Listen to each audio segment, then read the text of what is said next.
on the video. So don't do anything. You're in the public record. You wouldn't want to be seen.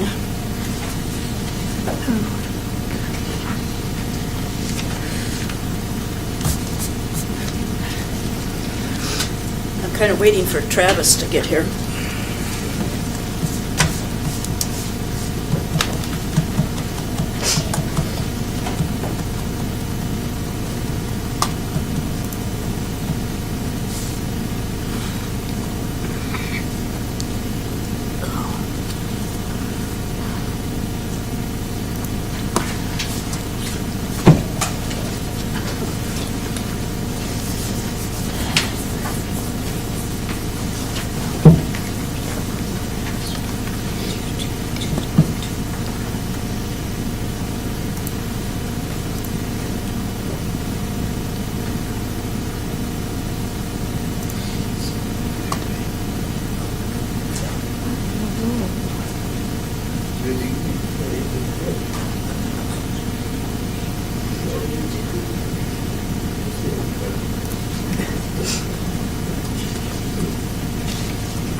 He's on his way.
Are we ready to go then? Okay, if everybody would stand for the Pledge of Allegiance.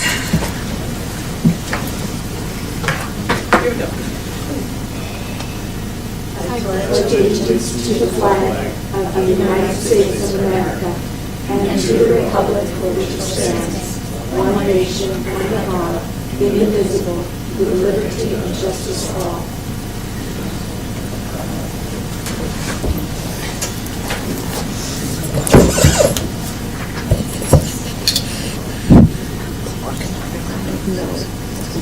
Okay.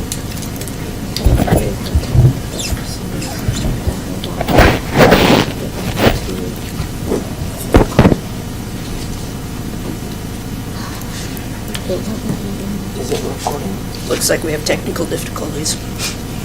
Sorry. Stand by. Yes, it is recorded. It's the minutes that are recorded. And for some reason, I changed it 3 times. I had all the council members go now. Changing it. They keep copying it out, so I'm not getting it.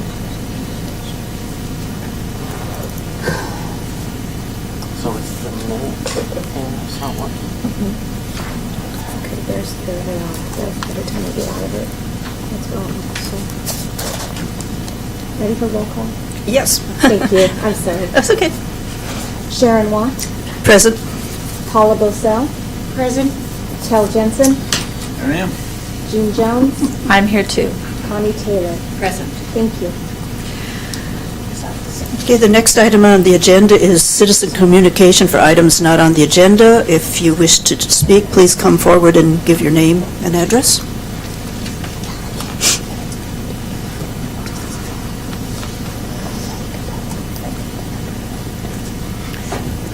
Scott Perry, 180 South Pekin Road. This actually probably wouldn't have come to my attention today, except that I got an offer on a piece of property that's listed as industrial property. And I normally would have sent them over to Travis or gone over with them, although I haven't met the client. I got it through another agent. But I decided that, no, this was the perfect time to bring it to planning's attention. Simply because I know the mayor, the city council, chamber, everybody's talking about we want to become more industrial and just friendly to the businesses here in town. And I think this is a tremendously good example of a situation where this property's been on the market for a long, long time. It's a very desirable little piece of property, but because of the requirements that we've put on it, it's not feasible. And my question is really, do we really need streets widened, streetlights, sidewalks, curbs at all the industrial sites? Now, these are things that are currently required that before you get into anything that you're going to do with the land. And of course, after that, you're talking about fencing and landscaping and a lot of things like that. But this piece of property I have is a 2-acre heavy-duty industrial. It happens to be, most of you will be familiar with it. It's on the corner of Caples and North Pekin. And it's listed at $198,500. I've had a number of people that have, gone to Amanda in the past and talked to her. And like I say, basically the requirements are bring in sewer and water, widen the streets and sidewalks, curbs, and so forth. Estimated cost, I had one gentleman that does that kind of work that was interested in the property. He estimated it at $300,000 to $350,000. This is for a 2-acre parcel. Just to see street widening, you lose 15 feet, and this particular property is a little over 600 feet when you consider 2 sides. That's almost 10% of the property. And what the city is basically saying is you have to give up that 15 feet, naturally blacktop it and so on and so forth. This kind of expense on a property of this size just is not possible. I'm going to leave with Travis, and I'll pass one around up here. I know June's familiar with the property, so she probably won't need a copy. But basically, it's in the corner there by where CRC is working. We know that water and so on and so forth is not available anywhere in that area. Otherwise, Theoni's would be selling property, boom, boom, boom.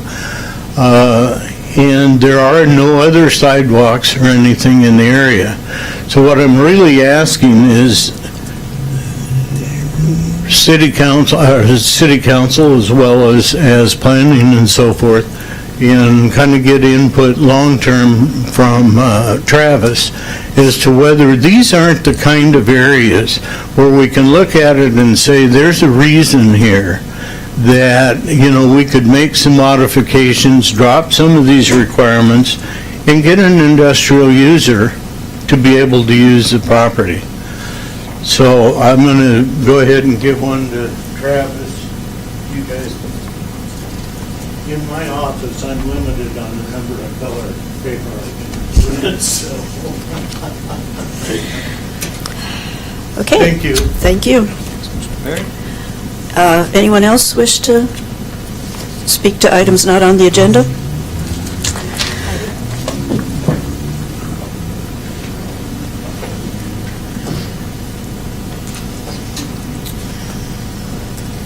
Hi, I'm going to speak as a citizen for items not on the agenda. My name's June Jones. I reside at 315 Island Air Drive, Woodland, Washington. I want to read instructions that were given to the Planning Commission, or excerpts of instructions that were given to the Planning Commission on June 2, 2017, from then City Attorney Bill Ealing. I'm going to paraphrase or take experts. He says he's providing this document to you as the law requires you to disclose those interactions as part of the record before any public hearing. Disclosure satisfies the legal requirement and gives the applicant an opportunity to challenge a decision maker. Then I'm going to read another couple of excerpts from a letter from Jamie Housley that was read in, or that was entered into the public record at the last City Council meeting as part of a rezone request. It speaks directly to this issue. Finally, the entire decision-making process thus far on the applicant's rezoning request has suffered from the appearance of bias and from procedural oddities. The Planning Commission was introduced to the matter briefly at its meeting on July 20th, 2017. It was immediately tabled at that meeting. And then continuing on, at a later properly noticed meeting was then held on November 30th, 2017, at which time 3 commissioners, Taylor, Jones, and Jensen, disclosed ex parte communication with the applicant on the July 20th meeting. That is a violation of statute. It's a violation of the Woodland Municipal Code. And I would have to recommend that the 3 commissioners that declared their ex parte communication followed the recommendations of the city attorney and the requirements of the law. The other 2 commissioners did not, and it did jeopardize the process. Thank you. Okay. Is there anyone else who wishes to speak to items not on the agenda? Okay, then we will proceed to the approval of the January minutes. Do I have a motion to approve the January minutes? I move we approve the January minutes as written. Do I have a second? I'll second. Okay, we have a motion and a second to approve the January minutes. Is there any discussion of the minutes? Okay, if there is no discussion, then we will vote on the minutes. All in favor of approving the minutes, say aye. Aye. Aye. Any nays? I abstain, Madam Chair. You weren't here. Right. Okay. The next item is to approve the agenda. Do I have a motion to approve the agenda? Move to approve the agenda. Do I have a second? I second. Okay, we have a motion to approve, and a second to approve the agenda. Any discussion? Okay. I do. Why was the grading and mining put on the agenda? Because I had a public inquiry and I wanted to get your opinion before an application was actually received.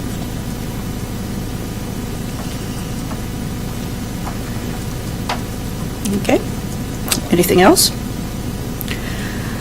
Okay, all in favor of approving the agenda, please say aye. Aye. Aye. Any nays? Okay. Okay, then we have an action item, recommendation on the Sequoia Park final plat. Move to recommend that it be moved on to City Council for final approval. Second. I second.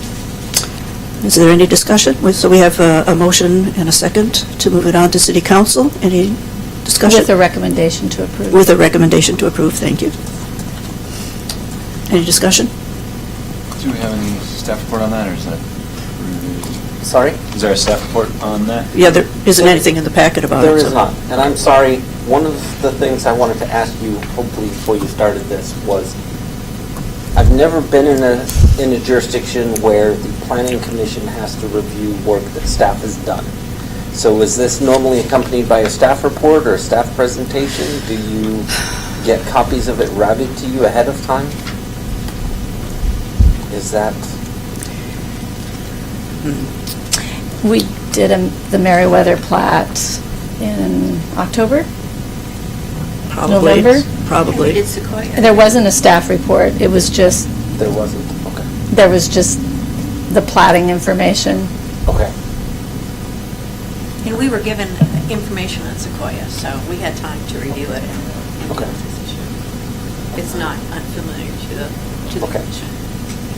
Unless you have a reason why you don't want additional information, I think I will start developing some kind of formal process for you to get at least an 11 by 17, an electronic copy of some information prior to you getting here. So I don't know how much you want to get involved in that process, but this is one of the items on our list for code fixes, so that you don't necessarily, once you've made a recommendation on the actual decision. Point of information, we received a full packet on Sequoia. And is this one that has went to City Council and then's come back for final approval?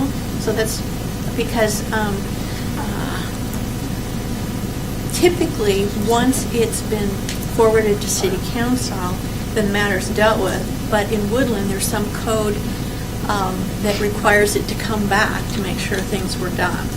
And so my point of information is, we dealt with this issue. Yes.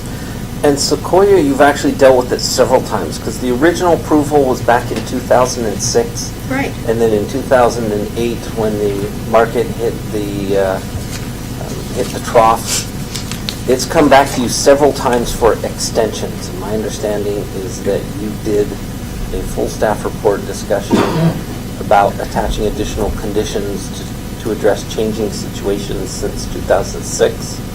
And at this point, they have pretty much built almost everything, and they are at the stage where they would like to get it recorded because their deadline is in April. So literally all the roads are constructed, the electrical, all the conduit is in. The only thing they haven't really built at this point is some of the last few sidewalks and the lights to be placed along the street. But it's going to be bonded for, and literally it's ready for the city council to sign, and I will drive it up and get it recorded. Yes, because we dealt with this issue. We moved it forward to us. I think that was last time.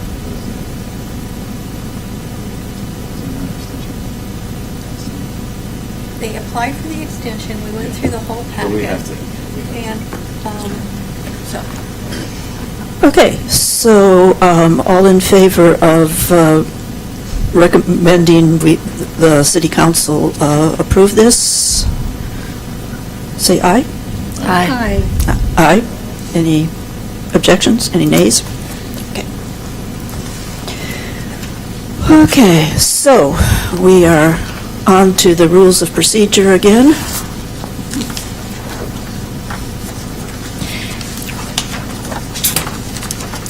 Could I ask that we change the agenda items and let the people that are here to speak about the mining issue speak, so that they don't have to sit through this? I concur. Yeah, You want a that's fine. motion? That- Would you like a motion to that effect? I suppose we should have done that at the agenda approval, but yeah, I suppose I should have. but that seems reasonable to me. I so move. Second that. Okay, so we're going to change the order and have the presentation about grading and mining next. All in favor? Aye. Okay.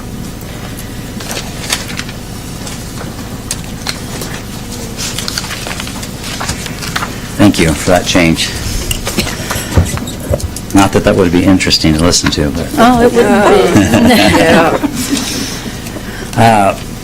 be. My name is Roy Garrison. I'm a consultant with Geodesign. I'm here on behalf of our client.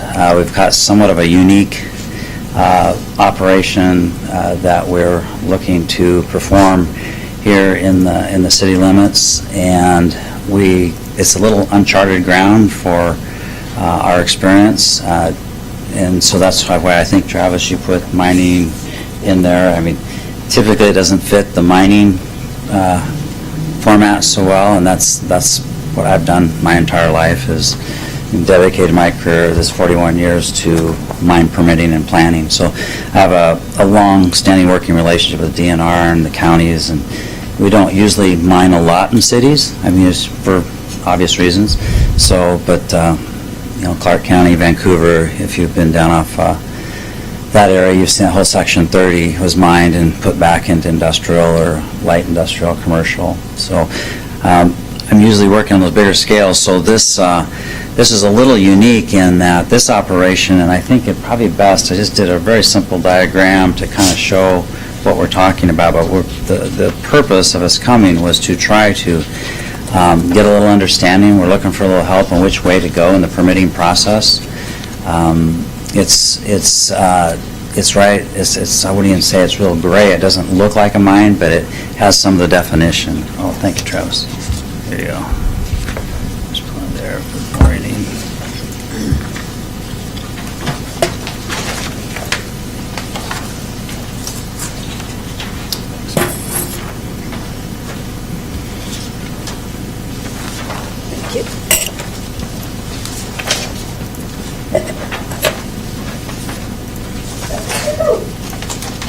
Bless you.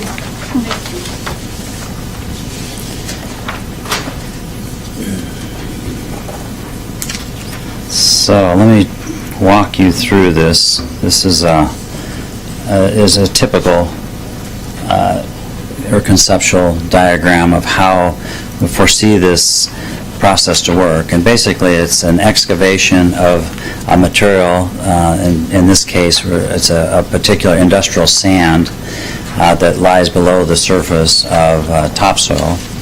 So it's relatively shallow, and as the material would be excavated, it would be immediately replaced with a comparable material, a sand or some it meets the requirements of the fill, like in the fill and grading definition, or what we call a clean inert fill is how the state would call it under the WAC and RCWs.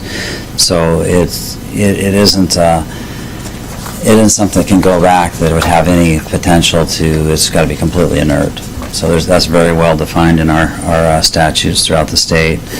But so in this case, it's a little unique in that if you kind of follow the diagram from the top, the arrow to the left, you would excavate in a direction to the right, and it's basically cutting a trench out there. Would be probably 60 feet wide-ish, somewhere in that, if you follow me on that first top cut. And just with this dimensions, these are hypothetical dimensions, but 800 feet by 60 would equate to about 20,000 tons of this sand. The topsoil would be set aside, and the sand would be removed. Other material would come right back in and replace the trench, if you will. So it's what we would call a contemporaneous reclamation, and if it was in the mining realm. But it's a little unique in that usually in our mining situations, reclamation doesn't come for years, sometimes decades, depending on whether it's a top-down mine versus, a bottom-up mine or sand and gravel. There's a lot of different variations, but that's why this is a little unique. It leans more, in my opinion, towards a grading fill permit because it's going back into a subsequent use would be light industrial commercial.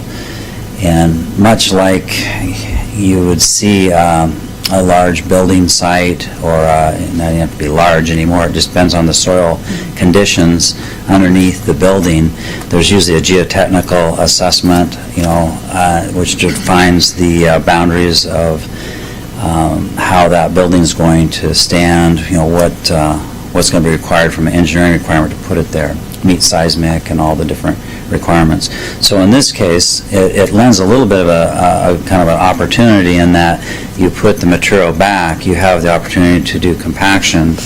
I think the definition of compaction in the code in Cowlitz County is it meets a certain proctor.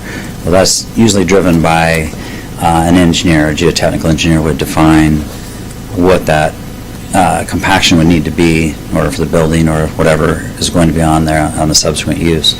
So where we usually don't get that opportunity unless you extract material and then put it back in 1 foot lifts or less.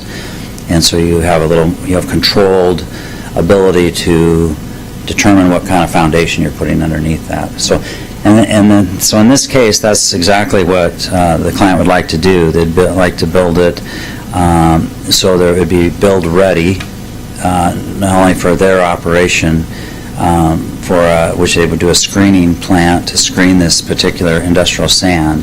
This has a very specialized use, this sand, so it's we don't find it everywhere. It's a unique sand, so it has defined markets.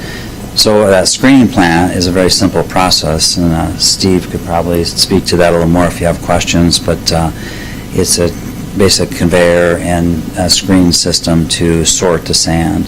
And then that product would go, in fact, based on our initial review of these sands, it would all leave the site. So that's why material would need to come back and be built back up to the original contour.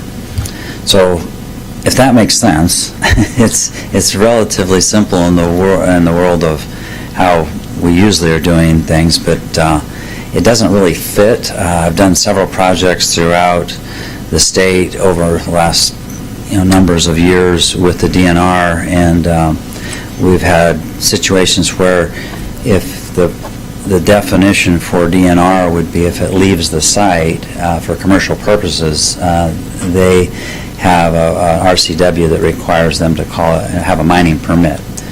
But in this situation, and we haven't talked to DNR yet, but like I say, we'll talk to John Bromley and Dave Norman, the state and assistant state geologist over the mining program here.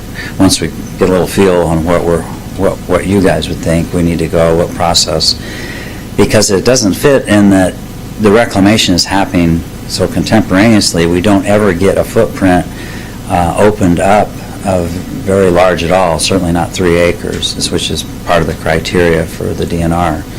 So they're going to look at it and go, I don't know if they're going to want to touch this, but they may if they feel they have to. So being in the city limits, it falls into the grade and fill, or even a county, it would fall into a grade and fill almost the same. So we're kind of looking for advice from you folks and trying to understand which way we go, because whoever, as you know, the process for permitting is whoever has the first permit in the process would do SEPA as well. So the SEPA process would follow, the first permit, if you will. So. Why is it that you're excavating? Is there, I mean, what is the problem with the sand that is there? Well, that's the sand that the client would like to market. So it is the product. Oh, okay. Yeah, so that goes into the screening plan. It's, like I said, it's a very defined Okay, dimension. so you're taking sand out to market it and then And replacing it with... And it could very well be, sand product, like a dredge spoil material, that could go back, or, some clean inert fill that'd be very regulated. Go ahead. Connie. Yes, you haven't described exactly where this is. No, you haven't. This wasn't clear? So I'd like to know exactly where it is, and I'd like to know if you intend to, are you leasing the property? Are you buying the property? Revenue to the city from this operation? Could you elaborate on that? But first, we need to know exactly where it is. Yeah, and that's a good question, and that's fair. Right, and so not knowing exactly where it will be, we have a property that I think, Steve, one of you guys like to elaborate on a little bit? I've got a more aggregate type of question, which is probably Yeah. for you. So Go ahead. I'm used to like taking gravel and going a cubic ton, or a ton Yeah. is a cubic yard. So converting this, I'm looking at a 480-foot hole in the ground by 80 feet approximately, 800 feet wide. 800 feet wide, and about half that deep. No, 10 feet deep. No, it's only 10 feet deep. Yeah. The This is a plan groundwater It says is not 60 that feet up deep there. up No. there. This is a plan view, it's not an elevation. Yeah, Okay. this is not a cross-section. Okay. So on the right. So you're only talking about a 10-foot hole. Yeah. Okay. and, Approximately how many cubic yards of sand? Well, He's yeah, really good at math. I He'll use get the it. cat. Yards is about 1.25 tons. Okay, Yeah. okay. Does that help? Yeah, mhm. Or Yeah. just 1-to-1? Yeah, 1 to 1. Yeah, and Okay. on item 5, if you go to the CAT handbook, which is, and they use there's different, conversions, and that's why we don't use conversions a lot anymore. We've gone away from the yards and go by tons, because a ton's always a ton. But a yard can have different densities, specific gravity, moisture. It all drives a different conversion to the ton. So the CAT handbook's like 1.43, but these But 1 guys to have a 1 lot more works for me, experience. approximately. Yeah. And then you're talking about like a specific clay or shale or silica No, or something that you're it's- taking out of the Where are you sand? gonna use your sand? What are you going to make? Probably not We going to, we have some industrial uses that we currently run a sand plant on the other side of the state, up north, and this would be a supplement to our business. Okay. We are way north of Spokane, so we're looking to try and take some of the transportation out of this, as well as our customer would like a little bit more specific, and we just can't do that at our plant in Valley. So that's why we started looking for a sand closer to try and lower some costs for them as well. and you truck or you rail? Both, but we do a lot of rail from Valley, but this would be, Truck? on the property question, that's a great question. We don't have that. We did look at his property across from yours. I grabbed the flyer. We do have one fellow that owns some property here that he has about 12 acres that we're looking at, where that new road's going to be, that you guys are going to make. So he's right in that area there across from Bozart's, what's the family name? Bozard? Bozart's, yeah. Yeah, right across from them. So we were looking at that 12 acres, and then hopefully we would need more than just a 12-acre lot down the road. So what's the time period? I mean, is this an ongoing process where you're just going to basically mine across the valley? Is it- Okay. Yeah. Yeah, that's why I'm asking. I agree with you. So, Oh, watch this guy.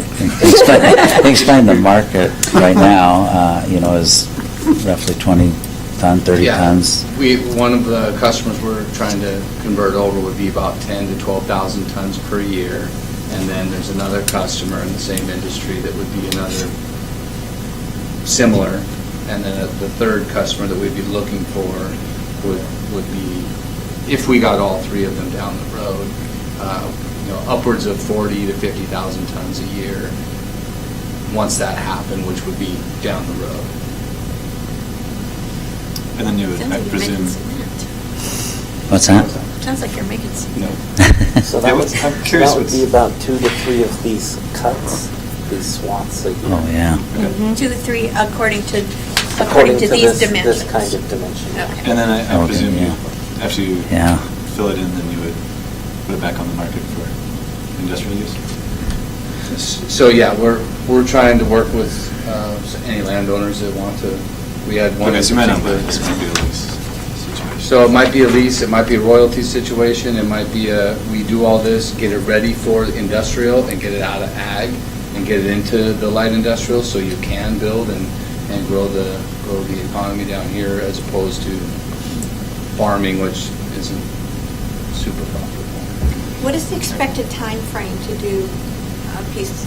Years. Well, we would think that we would only be doing this process during the summer, summer to fall months when the water table's down, just to make sure we avoided that. So really it'd be 2 to 3 months a year, and then we'd process it through the plant throughout the rest of the year. So we'd mine through it in 2 to 3 months, put a pile on the ground, put everything back to go, and then sort the sand out, screen it, and then hopefully have enough for the customer for the whole, to get through till the next time we can mine it out when the season comes around. Can I answer your question? I think you're asking on this diagram, if you added the 20 tons and the 20 tons, so like cuts 1 and 2 would be maybe 1 year. So, and then, again, this is hypothetical. We're looking at a pretty small piece of ground. So, but that would give you an idea.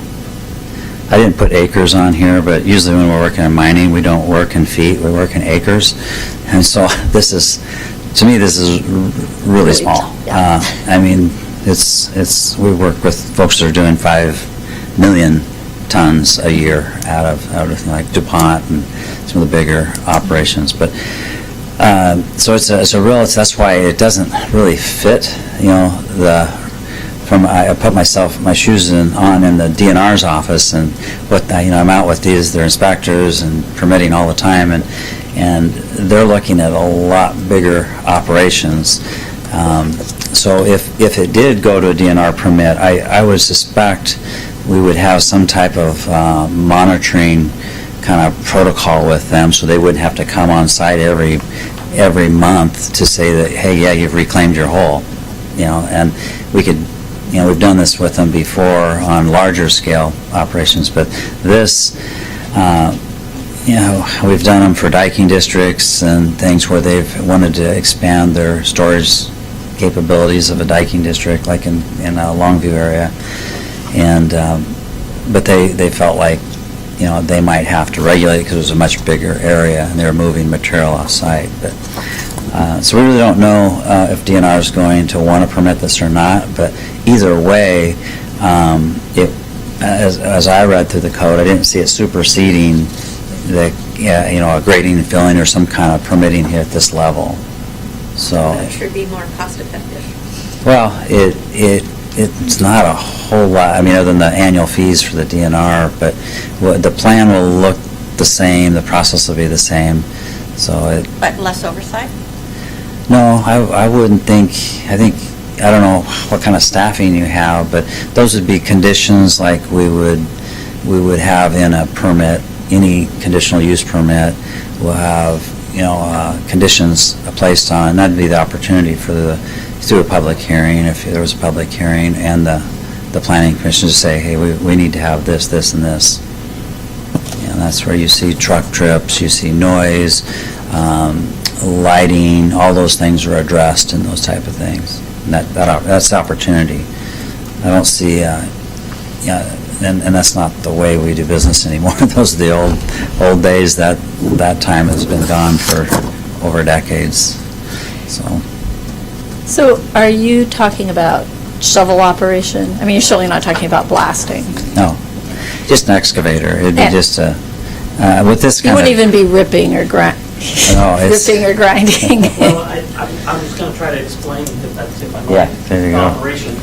Imagine we dug a hole the size of this room, or started. And we started that wall, and I'm digging this hole, and I'm taking this much sand out, and I get to this wall, and right away I'm filling it back in right there.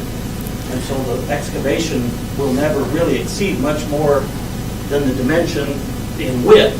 And then as we proceed down Yeah. the lane, and then back the next time, and back.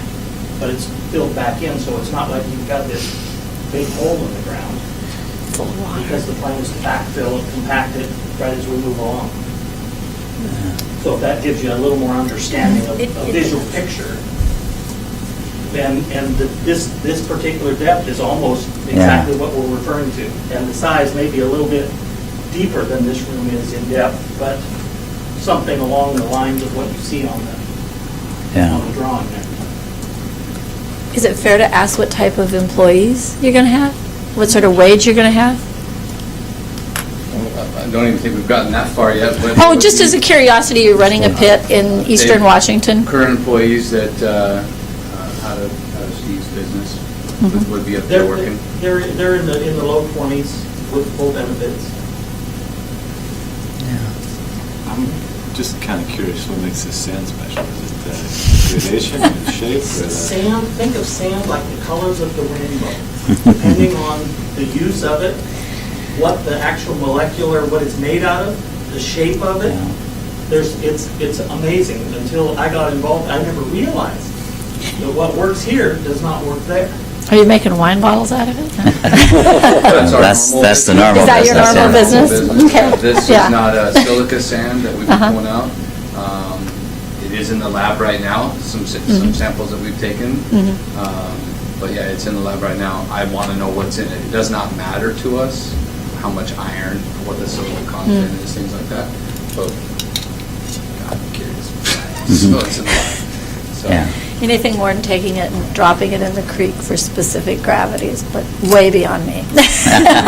So- It is interesting, just a kind of side note, in the mining business, it used to be the aggregate world, and everybody's sand and gravel and hard rock, and now there's so many uses for that. As concrete itself, they're designing stronger and stronger concrete, and the same thing with the glass.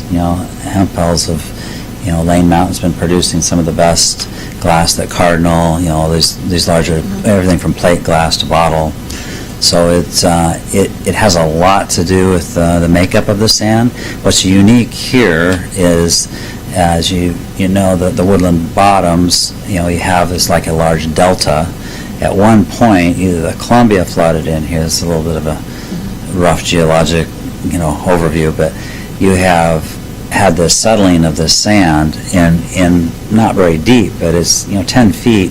And having it uniform is pretty rare. If you go along any river bank, you'll see the little river beach, and then it'll go through an offshoot, and so you go through river, what they call riffles and pools, where it slows down, it drops the sand. Well, some time with not only the ravines coming into this bottoms, it dropped the perfect sand, if you will, for this market. So. It's a little unique, so the question of why don't you just go somewhere else and find sand, it's not everywhere. So it's a little unique in that. And telling this story to property owners is very difficult. So to comprehend what we were trying to do. So that's why we don't have a specific spot yet.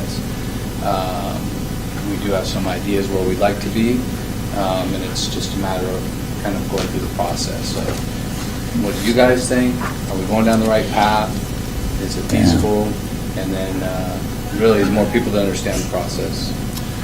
What would you typically do with the topsoil? Script. We put it in a pile right next to the hole to come back in on top. And here again, it depends on the property owner, but if they wanted to do some sort of different fill as opposed to going back to ag use, which a lot of the property is, we would probably be able to do something different to make, as Troy had talked about, making it so you can build X, Y, So you Z can make it more building. structurally sound. Correct. And that would be something that we could put as part of a permit possibly, because, if you Correct. want to develop industrial in the bottomland, it would be great to have structural capabilities in your soil Yeah. for That's, foundations. that's the larger component of our company. I mean, that they've done most of the waterfront in the Portland, underneath all those big towers, OSHU, those types. So the geotechnical work that goes on, these bottoms, it's not structurally sound as it sets now. So that, it does lend that opportunity. And so in our mining world, subsequent use, we do very little subsequent uses going back to ag or even forestry, because usually the sprawl of these metropolitan areas is pushing out to the mines. We might permit a mine clear up on Yakult somewhere now, but we will eventually move closer to it. It's just because some of the mines I permitted 40 years ago are now in the midst of a city. So So, could you address liquefaction and seismic issues in your background? Or when you mine your sand, are those issues that could be? I mean, the material placed back in? Yeah. Oh, yeah, I mean, that's part of the, it depends on you'd have to find probably some, and I'm not a geotechnical engineer, but our geotechs would have to know what you're putting back. But, you could probably find some level that is consistent with the majority of, everything maybe other than a skyscraper. But most light industrial, commercial operations, are a monopad.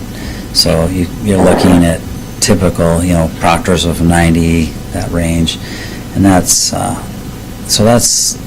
opportunity this unfolds, is that you get to do that instead of, if somebody were to build there, they're basically going to have to do the same thing, and then they'll have a big pile of sand, or if that sand doesn't recompact to the level they need, they would have to bring something in too. No, I get this. So, yeah, so it kind of fits development too, so that's why I'm kind of scratching our heads going, which way do we start or go, or, do whatever direction. So give me a comparison, like English Pit or in Vancouver, those are inside city limits now, Mhm. and obviously the reclamation was pretty dynamic for the east side of Vancouver.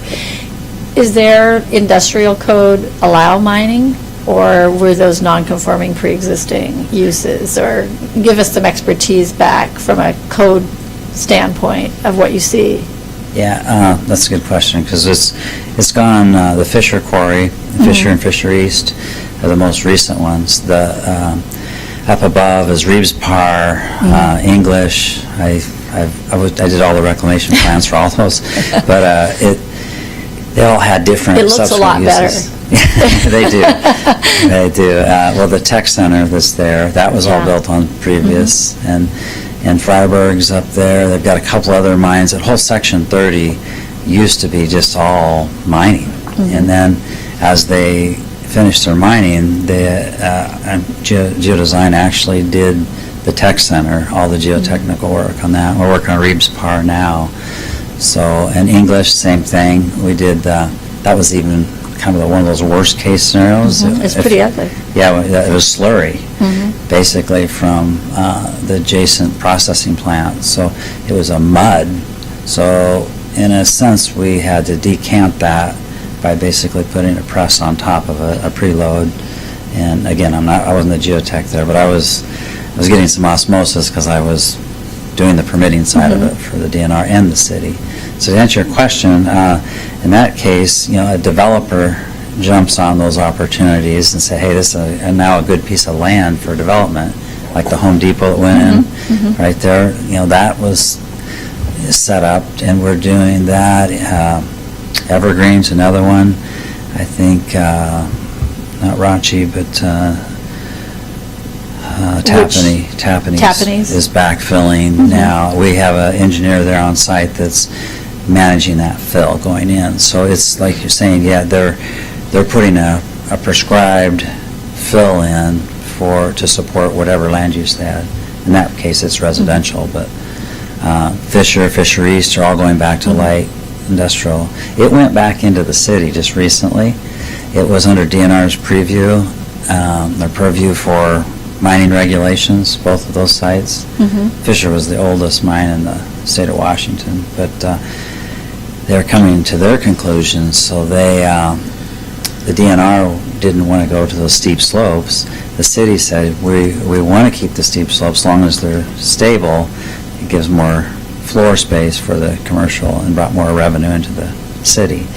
So that just recently got completed. We were part of that process of getting it through, but it took a lot of geotechnical work to get those big high walls to stay, get to a point where they're stable.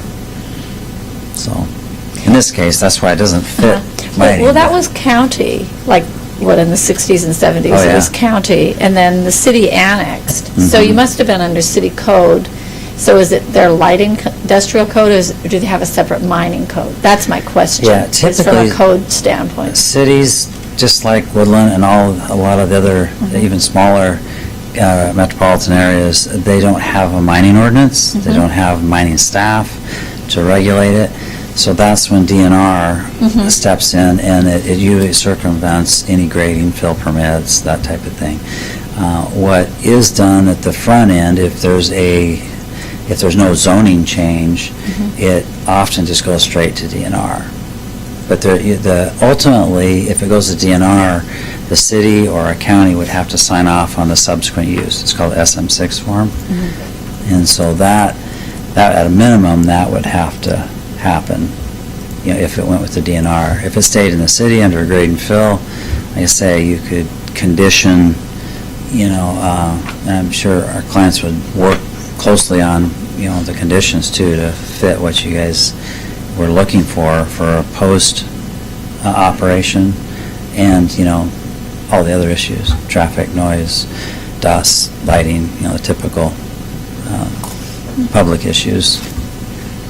I don't know if that answers your question, but... I think so. I think I heard it'd be easier if it was an outright allowed use and you were working with the city, and then the DNR was just a supervising agency. I think that's what I heard. It goes both ways. I mean, when the city, like Vancouver, they wanted it back, so DNR wouldn't give it back until they took the responsibility of it too. So when it's not a mining operation anymore, it's basically final reclamation. That's kind of when you see the developers come in and take it to that subsequent use. But in this situation, it's so small. We're talking about big operations. This one is going to go very slow, and as far as disturbance of ground, and with the backfill, like Steve was saying, it's going to be just contemporaneous. There will be instant bond release if you were through a DNR program. So that's why I don't know that they want it, because it really might not fit their code. But either way, it fits the. I don't know, Travis, if you put this in here or not, with the development definition, it fits under that pretty good. The grading, all address mining. But that's, it's not really in the world of mining, it's not really a mine. I don't know how else to put it. I think Travis has something. I think part of the answer to June's question is typically if they're annexed into the city, there's some kind of developer's agreement or annexation agreement that would allow them to continue to operate under their existing permits. And as long as they comply with those permits, they would be considered existing non-conforming. And Section 30 is a great example, because even under Harmony Sports Complex, that's actually part of the approved mining plan. But the chances of them actually getting to that and getting that material now that it's part of the city seems highly unlikely. It's more likely that they're going to end up reclaiming that entire area and selling it because the land's almost more valuable now than I think the resources that are in the pit. As you can see from Columbia Tech Center, what you get on the back end, the development potential is more now. But typically, the most important part is, as long as they are operating legally under their existing permits, they would be considered non-conforming under code. Yeah, so I think that's the balance, whether it's a grading permit or a DNR permit, but I don't know, that's why we're here. There was no real obvious path. Yeah. Okay, so how do you ensure that you don't penetrate the groundwater? I mean, is that something you're testing all the way along, or, I mean, how far, it says here you go 10 feet down, but I don't happen to know, I can look it up, but what is groundwater in this area? Yeah, and that's, yeah. I You know have it to pay does. attention. I mean, Yeah. but We have to- you're going to have this window of opportunity when, usually in September, when It's the groundwater's the lowest, yeah. lowest. Yeah, and that's why, as Steve was saying, there'll be a very narrow window of operation, excavate that during that time. And I don't know what the fluctuation is, we haven't studied that, but like any other excavation, whether it was a building going in or a mine, we'd monitor that with just piezometers. Right, and- because I would yeah. think that if you had some event where either your groundwater Jumped up. jumped Yeah, up, Yeah, you have to cease operation. yeah, Okay, yeah, and that's a good example of a condition. right, that's what Yeah, yeah. thinking. And that's how, because these guys aren't in the business of replacing wells and wanting to go out and mess up the aquifer. So it's in their best interest too, as ours, to monitor. Aquifer protection It is, can vary too. Right. If you've lived here long enough, we get some wet summers sometimes. And Right, that's my yeah, and point. So there's no set Yeah. thing. It's just a matter of monitoring, and this year you might get 11 feet, and next year you might only get 8. all right, Yeah. so we're on the Yeah. same page. Yeah. Very good point. Okay. Confusing as mud or sand? Well, I think, the port on their sand project, their dredging, didn't they literally wash the sand before they stockpiled it and separate the water? I think that's pretty typical in a dredge thing, that you never commingle the water. Yeah, well, there's several permitted mine sites. Al, down to Kelso, one along the Columbia up here, is it Freiburg? That's out there. One of those. They're the only mines that are a renewable resource, because they put the dredge spoils in, then they sell the dredge spoil. But they do it in cells that I've seen, and then it decants, because it's just, it's so porous. It just goes through. I don't know if they always wash it. I've seen spoil piles down by Castle Rock, where I live, those big ones along the highway. Those have been sitting there since, 81, so. 96, since the volcano went off, right? Yeah, 80, when Yeah. it was, Yeah. a pretty crazy time down there. But that's I just threw that out as an example. There's other inert products that may compact better. Yeah, and that's I don't know if you're familiar with that language, but the clean inert is the language we use for backfill in any site. And like I say, the WAC, RCW, all have very clear definitions of what that is. So we put that in every backfill plan that we have. So it'd be common for here too.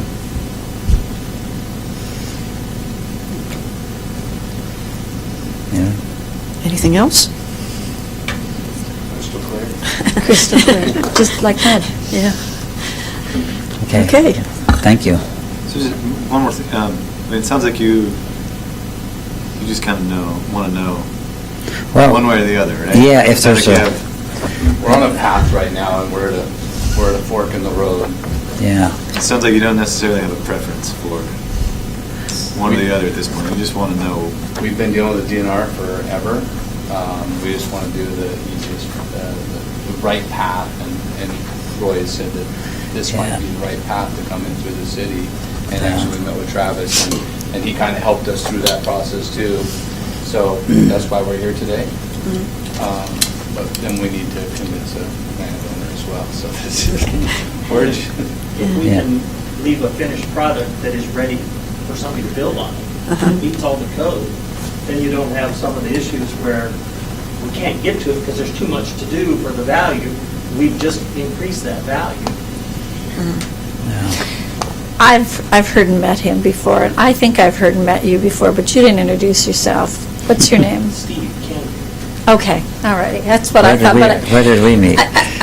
probably through, what's their name, Stordals. Oh, okay. Yeah, I sat on the board of the Economic Development Council. Development for- yeah. Yeah, Cowlitz too, so that might be, Yeah. yeah. But yeah, I know I've seen him before, but I was like, okay, yeah. I keep a low profile. We all change. You can hang out in the mining field, you won't have to worry about that. Okay. Okay. Anything You else? good? Thank you. Thank you. Well, and so might be time for us to go through the PowerPoint that I prepared and a quick Right. discussion about what the code says. Right. Don't leave yet. Okay. So I apologize. I promised that I would be better prepared from a staff point of view. And I didn't realize I needed to bring the computer that typically is here for the presentation. So Let jump off, it's going to be recorded. I can- Well, these are big enough. I mean, these are big Okay. enough. Yeah. We'll do this analog. So, I'm sure it'll be Do you guys fun. have a copy I of was like, how this? do you read these? Okay. We'll save some electricity this way. Okay. Taxpayer thanks you. Yeah. The Okay. printer's out of Xeon, though. Yeah.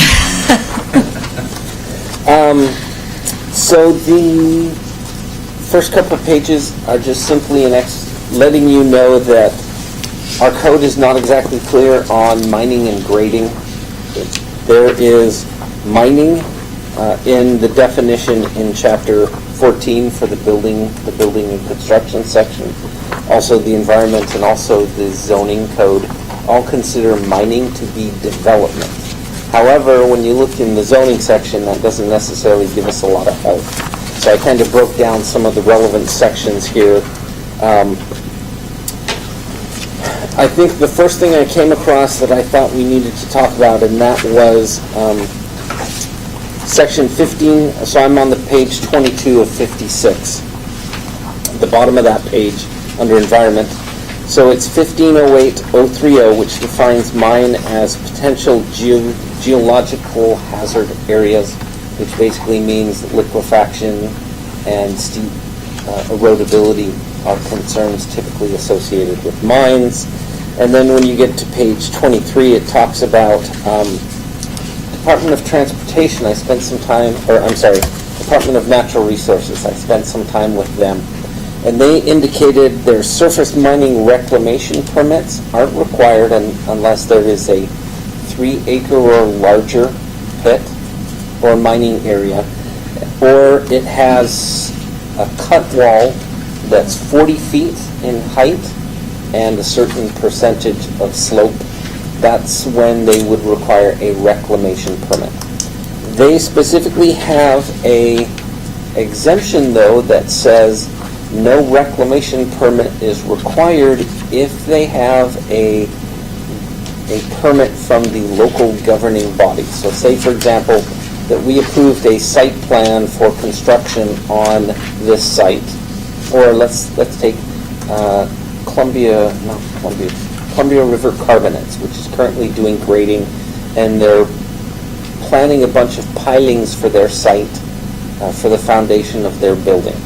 So if they were to have local site plan approval and permits, and they've got a building permit in process for pilings and the foundation, no matter how much grading they were doing, the Department of Natural Resources would not require a reclamation permit.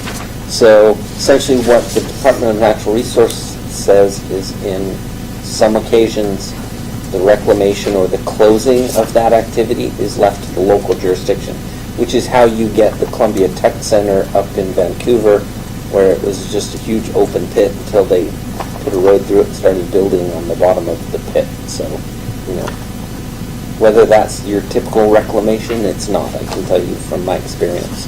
That's not how it's typically done. The other part of our code that was that was interesting, and that is 480C, which talks about mining which is prohibited in aquifer recharge area. Yes. I had this as a discussion item, because it seems like the bottoms, that would be a recharge area due to the nature of the soil, the location, no less permeable surfaces. So I had this as something I'd like to discuss. So can you elaborate on that, please? Yes. So, assuming somebody was going to ask that, the next slide with the big green circles and the concentric circles on it. Really grabs the attention. The city does not actually have an adopted critical aquifer recharge area map. In Clark County on their GIS, they have specific adopted study areas that they can figure out approximately what the recharge rate is for their wells. But part of that is because a lot of their wells are significantly deeper than the city of Woodland. So I pulled this map from the Department of Health website, and it reflects a prototypical 6-month, 1-year, 5-year, and 10-year recharge zone for the city well, which is essentially at the center of that red dot. Okay, see, that's what I couldn't, in looking at this, there's no legend, there's nothing to say that there was a well there. Yes. I was just figuring, What are the other two? yeah, what are the other deals? So those are either small Class A or Class B water systems. The city is a Class A system, and so they're probably... So the Class B would be probably Sagawa's? Probably Class B, yes. So that's probably Sagawa's. Yeah, they have a Class B water system, but I don't know what the other one is. Yeah. And neither do I. I didn't get into that because what I was trying to point out with this, and that is, there hasn't necessarily been an actual study. Now, what I can tell you is that the city's water well is extremely shallow, and I believe that it is not groundwater charged, that it is Lewis River charged. Yeah, it's not a well. So the accuracy of this depiction is based upon a model that's done by somebody who probably has done nothing other than identify the fact that there's a well site there. I mean, there's You know that other... interflow between Pepperia flow Yes. and groundwater, so that's not... Yes. So there is, but whether or not these actually reflect the actual time it takes for the water to make that Could be lateral big, could be transmission. small. Yes. So Clark County, that other dot at the, over by, right across the river from Turpin's Hole, kind of, is, there's a Clark County PUD water well over there. Really? Yeah. That other red dot is over at the bottom of, Isn't it where the tree farm is over? it's not as far up as the tree farm. It's really, Not even that far. I'm trying to think of the name of the road over there. It's not Bridge Road. Yeah, it's got a real prosaic name. But yeah, it's right across from what used to be Slaughterhouse Corner, practically. We can still call it that, can we? I can. But there is there's a Clark Yeah, County a lot of PUD beautiful- water over there, and there was a lot of arsenic in the water over there. And so they have a PUD water well right there at the bottom of Cardite Hill, kind of. Yeah, so I knew that was going to come up, and that was the information I can find. I think part of, and we'll get to this a little later on, but I think part of what we would have to do is make it a condition of approval that some of this information would be addressed or researched through the SEPA process. And so they would have to provide us some information to make us comfortable. And then, of course, the question of whether they'll be working in the groundwater itself is another question that they would address at the time of actual permitting. So the 15.08.030, defining mines as potential geological hazard areas, potential, they would do the definition as to whether or not it is? Well, they would have to do the information, they would have to do the research to make you feel comfortable when it comes time to make your recommendation and or to make the decision on staff's part.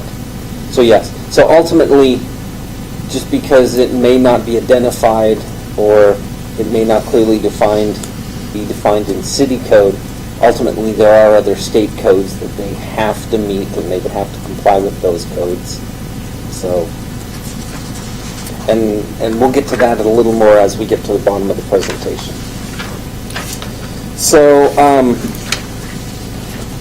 now grading, which is what I'm transitioning to in these next few slides, and that is, it's referred extensively in the city code. Grading, it probably occurs 150 times when you do the search.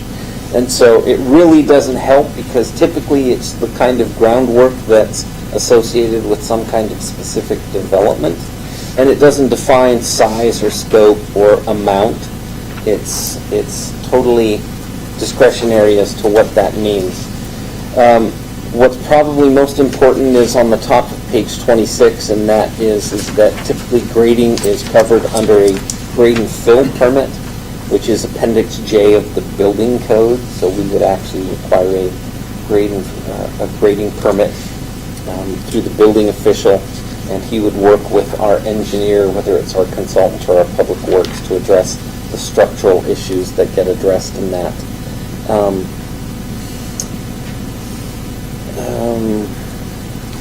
Let's see. Sorry, page 27, that's the associated activity it's not particularly a use in and of itself. So I think the point I'm trying to make here is grading is usually part of a development project. You clear and grade a lot so that you can build a house on it. That's not necessarily true for a mine, because you don't think in terms of you use mining to clear the property to do something afterwards. Typically a mine is a purpose-set extraction of mineral resources, and it's either reclaimed or abandoned at the end of that extraction. So, and then on page 28, what's important to recognize is that SEPA does cover this. So for those of you who are not familiar with SEPA, back in the early 1970s, SEPA was kind of the first groundbreaking environmental regulation that came along, and it covers essentially the 15, 16 categories of kind of environmental impacts that could occur, because at the time there really were no other regulations. And since then, clean water, clean air, grading, wetland protection, habitat protections, those laws have matured over the decades, whereas SEPA has not. Really, SEPA is kind of the catch-all. That's kind of the basis, the safety net for environmental protections. So in this case, where our code doesn't necessarily have any regulations that address mining or significant amount of gradings, as the SEPA responsible official for the city, myself, I would be able to attach mitigation measures, whether it's limits in size of open pits, limits of our operation, limits of dust, limits of whatever we see fit to mitigate the potential negative or significant adverse impacts of that use. We can catch that under SEPA to mitigate what we wouldn't necessarily be able to address through the Woodland code. So SEPA is kind of, it's good, it's still there, and 90% of the time you never even do, probably 98% of the time you never even do mitigation measures, but it's always there so that we can attach those mitigations as we see fit, and that's essentially determined by us, the city, as opposed to a state or federal agency. Travis, can I ask for clarification on that? You're saying that SEPA would allow you automatically to require mitigation measures even though they weren't adopted in code? Yes. So what SEPA says is you have to review for significant adverse environmental impacts. And that is a threshold that the SEPA responsible official can make. So I can make a determination that there would be transportation significant impacts, and they therefore have to make road improvements. Even though we have a road code, we can do that. If I believe there are going to be groundwater impacts, even though the CARA might not actually apply, I can attach conditions that say they can't operate their machinery in groundwater, standing groundwater at the bottom of their pit, if I feel it's necessary to mitigate. Now, we could get into that debate and they could appeal that decision, but essentially the SEPA responsible official is the one who can determine what mitigation will take it below that significant adverse environmental impact. And that's kind of the key term. Is it a significant adverse environmental impact? And under SEPA, housing, all of that, water, plants, animals, that's all considered environment that can be covered under SEPA. But if we didn't trust our staff, we could codify requirements. Yes, so we could adopt a mining code, and it would apply as soon as that code took effect. No personal attack. No, absolutely. As a matter of fact, there are some cases where, I'd be happy not to have to be on the hook for making those decisions, so it'd be easier if there was code. We could make them hire Roy Garrison to design the pit. He's already on the payroll right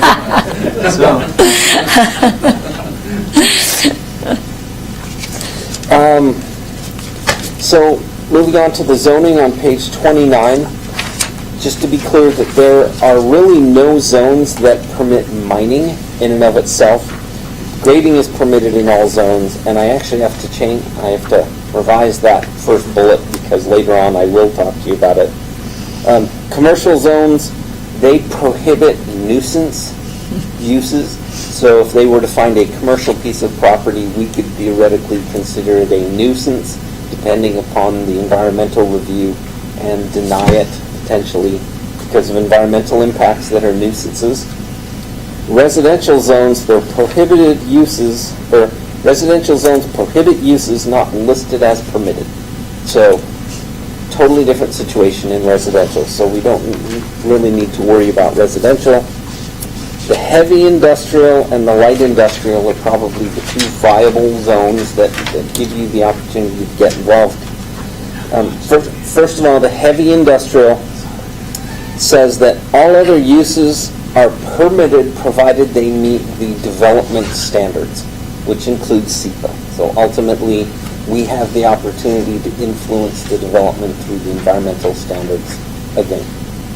Light industrial is a little bit of a quirk because it doesn't say anything at all about mining or extraction activities. But number 29 in that long list of uses talks about other uses that are not listed but having similar performance standards and site requirements may be permitted pursuant to the procedures of Chapter 1744-030. And 030, which is on the next stage, and this is essentially gives the Planning Commission authority to take a look at a project and determine whether it's in character, whether it's compatible with the comprehensive plan, compatible with the zoning, and compatible with or detrimental to other uses in the vicinity. So this is where it goes from staff looking at very specific defined standards in the code. This gives you the policy option to make a policy interpretation of, do you think it fits in the industrial zone? So if they were to find a light industrial property that they wanted to do this on, it would be a partnership between yourselves and myself as the responsible official. You would give me the policy advice, and I would give you the environmental impact advice, and between the two of us, we would figure out, can I attach conditions, mitigation conditions that make you comfortable to make a policy decision that would allow them to proceed. So that's kind of why we're here tonight, because it's not as simple as a policy decision or a permit decision on your part, or it's not as simple as my making an environmental SEPA decision, because this option in the I-1 district only works if you like it from a policy point of view, and I'm satisfied with the proposal from an environmental protection point of view. So does that make sense?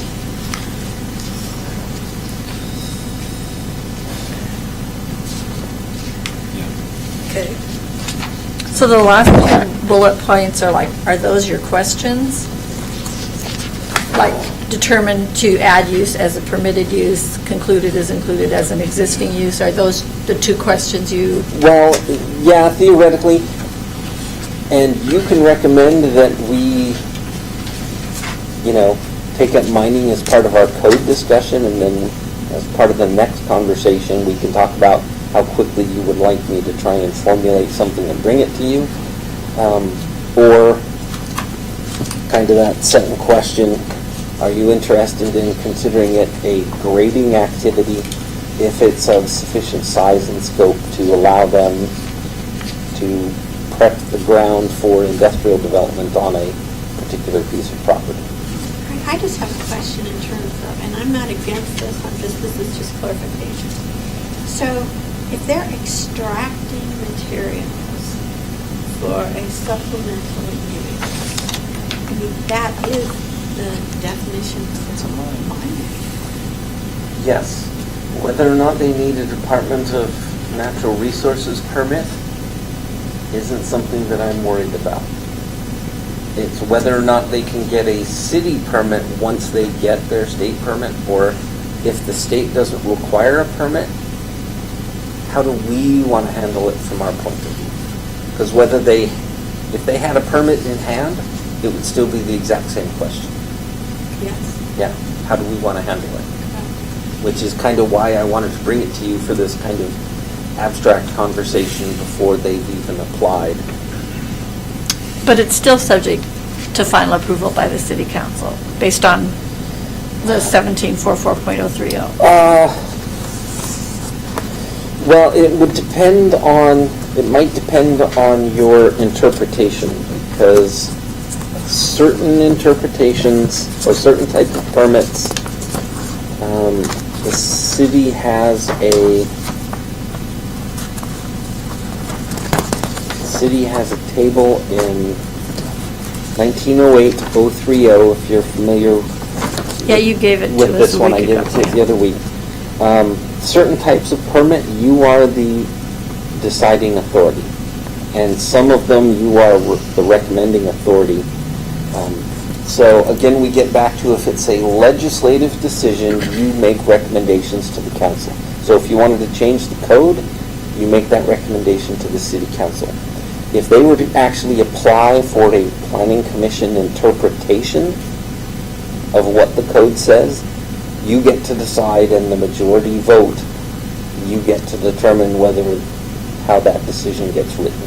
So that would be the concluded is included in an existing use category? Yes. And then they can appeal it. Yes, to the city Okay. council or the Yeah. hearings examiner, depending on what type of application. Mhm. Yeah. And ultimately, what they may end up having to decide is, can they find a heavy industrial property or a light industrial property? Because if we are open to the conversation on light industrial, they have a much bigger area to choose from. If it's only heavy industrial, you might not see this again, because it might just simply be a grading permit or a site plan permit that wouldn't come before you for a decision. Can I just ask about fees and staff time and budget? Sure. What sort of application fees and experts would you require, or do you have time? Is there money in the budget to pay for your time? All of our applications require that the applicant do a reimbursement agreement with the city. So if it's something that's beyond my technical expertise, then I would be able to find a consultant, and they would pay our consultant to review their consultant's work. So, so it does involve some workload depending on what the requirements are, and that would be same for engineers reviewing their But that's engineering standard. plan. Yeah, It is, it's standard. So we get a base fee for the SEPA, we get a base fee for the site plan, for an interpretation, I think there's a fee associated with that. And that kind of covers our local overhead, but the consultant's costs are all passed along. So if you wanted to say, just because we've already talked about it, you think this is going to be a threat to our well?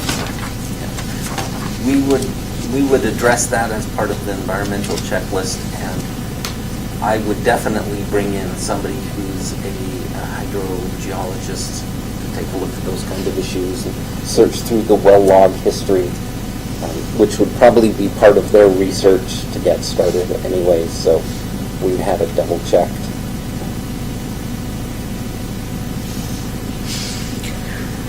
So what's the rationale for having different standards or whatever between heavy industrial and light industrial? It's just the way it was, the code has been written in the past?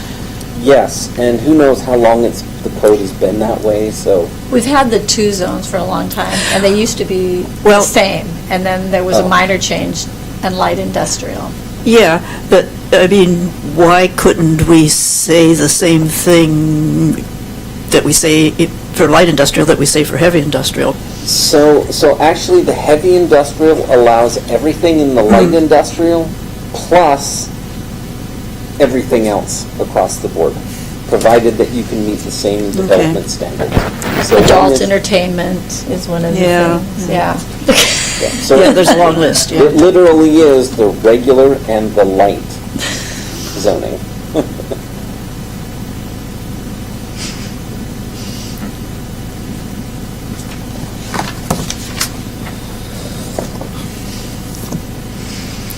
That seems pretty tricky. So where do we need to go now? So I think at this point, really, this is just kind of a work session for discussion and education. If they are serious, I think they probably need to do a little more discussion and game planning, and maybe I'll talk with them, and if they come up with something a little more firm, site-specific, they'll come back and talk to you. But ultimately, you don't have to make any decisions until they apply. And then when there's an application before us, we'll determine if it comes to you, and then, so you kind of have enough information to go on that. Thank you. I appreciate that opportunity to be able to speak to the program and find questions. Okay. It needs to be a partnership process. You know how difficult finances are always tight for everybody, and so we're looking at this, how do we keep expenses at a reasonable rate and be a good partnership with you folks, so that if we can be a value added in your plan as well, and it meets the need that we all come out of the left. That's the goal. So you were our first place to start. Yeah. Would it be worth getting just getting some input from DNR? I can tell you what. Are they just going to say we don't? Yeah, what you do? Does, And that sounds great. I'd love that, but I'd also kind of like some, from our side too. Typically, if I can interject, typically what happens when I talk to the DNR about any project. Excuse me, can you Can speak you up come or up to come the to the mic? mic? I have the advantage of having a mic here in The front of me. recording won't pick it up otherwise, and I'll have a hard time. Thanks a lot. Yeah, okay, this is Roy Garrison again. Thank you. Typically, when we bring a project to DNR, we immediately, first thing they do, they'll look at it, we'll go through the conceptual plan, and then it's almost every time, unless we're in Ponderay County or someplace over where they're wanting you to come and mine, is get with the people who are going to be having the permit. So I would envision that we would have, especially once a site is picked, invite you folks, probably on-site or any other meeting with DNR, so they can describe their process as well and how it will fit as we sort this out. So we just need to, and I'm up there every week, so I'll bring this to their attention and see what they I'm just saying, if you've already met with John? I've talked to Bromley? them over the phone. I don't remember the name of the person, but it wasn't John. Oh, one of the inspectors, probably? Yeah. Okay. So, that's, and they want that process too. I mean, they want to work closely, because if there's no permit on the city side in this case, then the first permit to be assigned would, and correct me if I'm wrong, but would be DNR. They would be responsible for SEPA. And they don't really like doing that. That's not their thing, but there's been a lot of cases where they've had to, but, so that relationship is important, because at a minimum, as I mentioned, the SM6 would need to be signed by some city, planning commissioner or official to allow, because that process at the DNR wouldn't even go forward until they have an SM6. That's how they operate, so. Thank you.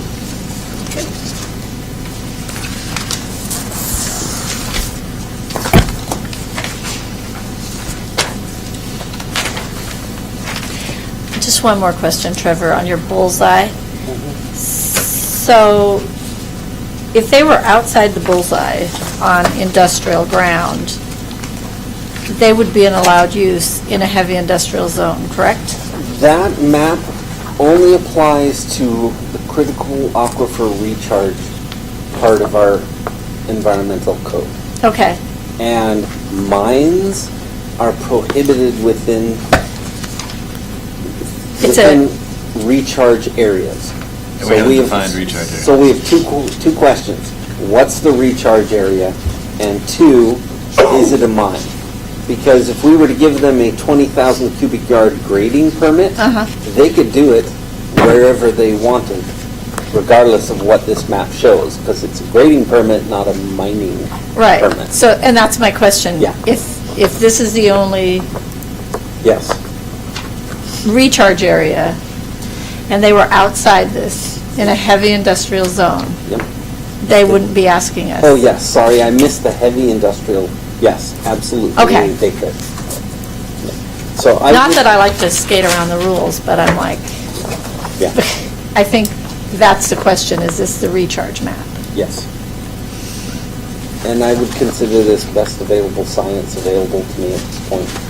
Which is very Department of Health.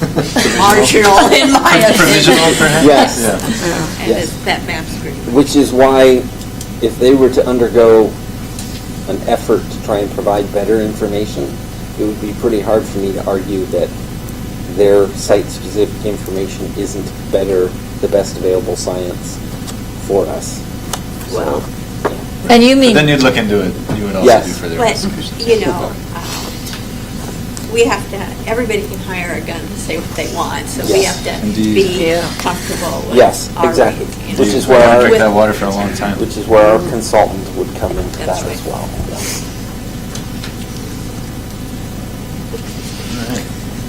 Okay. So are we going on to the procedures now? Oh, I'm sorry, yes. Listening a while. Do we have specific location? I mean, does the map, is it specific, we can identify where the center of that bullseye is? Well, It's yes, on that. it's the city well Yeah, it's pretty, Yes. it's pretty, neither are we. by the river. By the river. yeah, It's- so, Sherman's Farm, the one just by the high school pharmacy. yeah, right across from Miss. Okay. So it's, See from General space. enough location. it's basically, does not go as far as Robinson Road on the north end of the Woodland Bottoms by the high school. It kind of circles around the I-5 intersection out there and then falls short of like Sony Farms. Is probably half in, half out. Sounds like he's interested in knowing. Just trying to understand, Yeah. because we haven't identified what the possibilities are. I mean, we've done sampling, I've reviewed Yes. well logs to see what the well drillers had found Found. when they drilled the wells, Yep. and And all that's, sand. and that's the exact same information that's on the Department of Health. Actually, this is out of their well log mapping system. So, obviously, we want to stay, run into less problems the further out you get as far as any type of impact on the well. And so that's why I asked the question. Can I ask them a question? So Cowlitz County, I can't remember if they revised their mining ordinance. I think they did last year. But if you were in the Ag 38 zone, you could mine, correct? I'm not clear on that. We'll be there in a couple of weeks. Right now, I don't know for sure. But probably if you were in Cowlitz County, unzoned Cowlitz County, or the Ag 38 zone, you could probably do this. It depends that the ag soils is Mhm. considered a critical area. Environmental, or economic resource land. Forestry. Yeah. And so there's certain requirements, and each county has under GMA and has opportunity in place. Mhm. But there's some not, your choice, so they come with GMA. So I'll be looking at that shortly. Thank you. Okay, anything else? Well, also not to give you any more ideas, but like, if they were just, and there's nothing to stop anybody from selling whatever they excavate in a grading operation, right? Like if they were just grading to put up a Yes, building. yeah, no, they, Yes, but a grading permit would trigger SEPA, and it would get into issues of how much of that could be disturbed before it triggers a mining permit. But DNR would have to do enforcement on them, not the city. In some cases, it is easier to ask permission than forgiveness.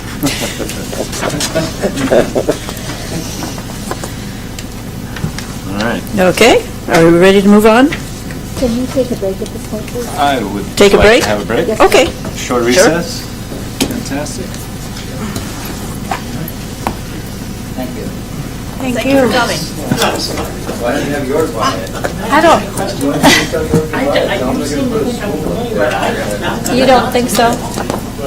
Well, I know Good. and I don't know why. Yeah, I think But I often it was it the Stordal pit? Or what somebody's name is. Yeah, Daybreak, yeah. Yeah, that's right. It has been a long time. Down by Roger's office? Yeah, that's right. Okay. Yeah, well, Do you have anything to do with the little pony line out here? Oh, are you? Woodland Bottoms? Nope. yeah, well, and it's funny because, you know, I left the county in 2014, and I've been in 3 or 4 jurisdictions since then, spending 15 years in one spot. But We just moved up. having been here and having talked to these two guys about this project, it was like, oh yeah. My first date with my I was husband. involved. Well, I was involved on that. I live out by the tech center, and I did some of the environmental review for the section 30, and then the Fisher Everybody Quarry. talks about how difficult I've it is. watched that basically my entire life, yeah. It was nothing but a high wall pit, and I knocked it down, and now it's like awesome.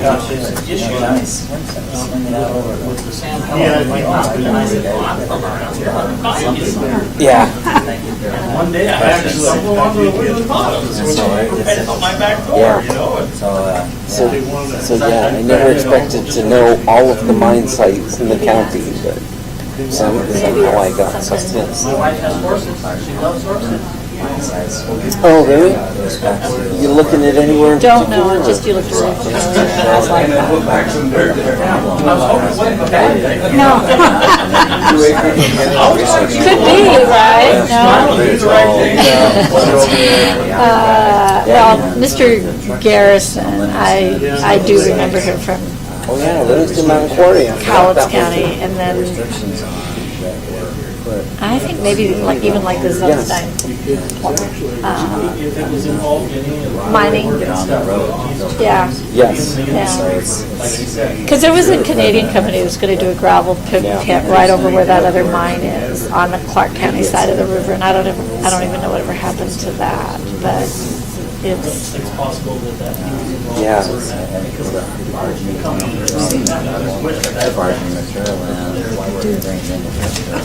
No. Yeah, glad we didn't make you set anybody in a slaughtered house corner. My grandpa raised beef.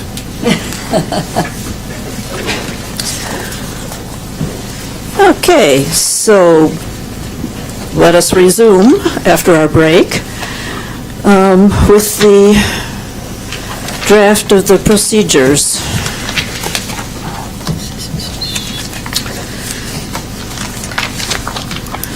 All right. So, under Section 2 meetings, we have a few changes there. Does anybody have anything to say about anything in Section 2 meetings? Madam Chair, I do. Okay. Okay, at the bottom, and this is, it says here that an agenda of matters shall be considered by the Planning Commission at a meeting shall be available no fewer than 10 days before the meeting. Now, what I want to know is, this is realistic. I mean, we haven't been getting stuff within 10 days, and I hate to tie us into something That you can't, yeah. that you can't meet. I agree. So, Commissioner Taylor, to respond to that, the agenda was posted 10 days before the meeting, absolutely. Not all of the attachments were there because they were not available to be attached until much later. well, this is a common occurrence, it's not a one-time thing. Right, the So- agenda itself was posted. All of the attachments were not there, but the rule says the agenda shall be available. Right. So I guess is that So she's, manageable? yeah, she's saying that she can get the agenda You there. put the agenda there. All of the packet materials may not be available. We were waiting for the council retreat to be able to post I part of it. fully understand that. What I'm suggesting is maybe, It's not realistic. it's not realistic, and maybe you have it, 10 days would be great, but we also need to get our packets. It'd be nice to have our packets 7 days before the meeting. Yeah. Absolutely. So, all I'm saying is, let's be realistic here, and then what we decide, let's make it so. So what- Within, I truly understand the retreat information, but, I'd like to see that our packets are sent out. So, Yes. what would you propose? Locking the agenda 10 days ahead of time is fine. Okay. That gives me 3 days to make sure that I have the packets prepared. So then this is okay, and we can Yes. expect our packets within a week. Okay, that's great. Okay. And I'm not being critical, I'm just saying. Yeah, and it won't you know, work out every time, but most of the time, we hope. Okay, so anything else under Part 2 meetings? Okay, Section 3, organization of the Planning Commission. We have an addition under membership. On the next page, there's a few changes, additions, changes.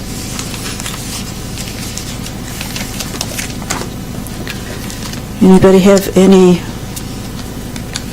input about Section 3?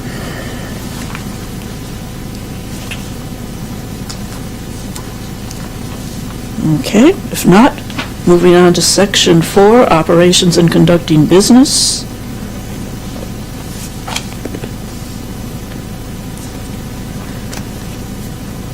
Anything there that we need to address?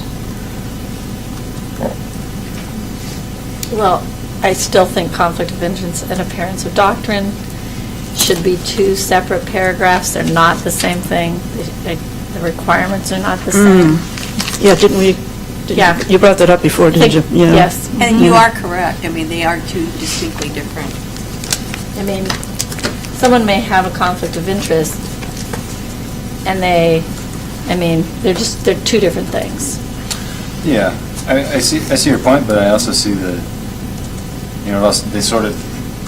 have a lot in common, right? So it No, doesn't- they don't. They're two. I think they have quite a bit. Yeah, absolutely. I'm not disagreeing that they are It's separate like, things. it's like a drunk driving and a reckless driving. They're not the same thing. I think.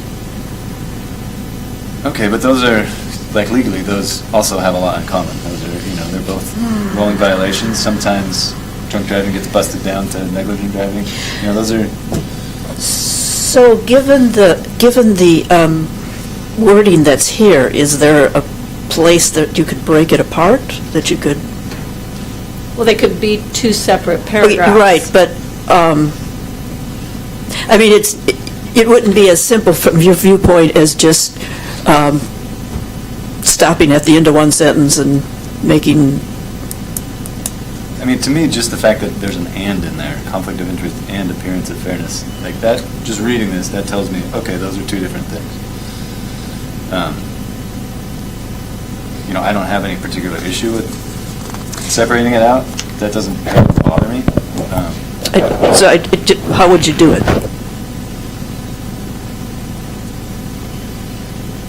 Well, I would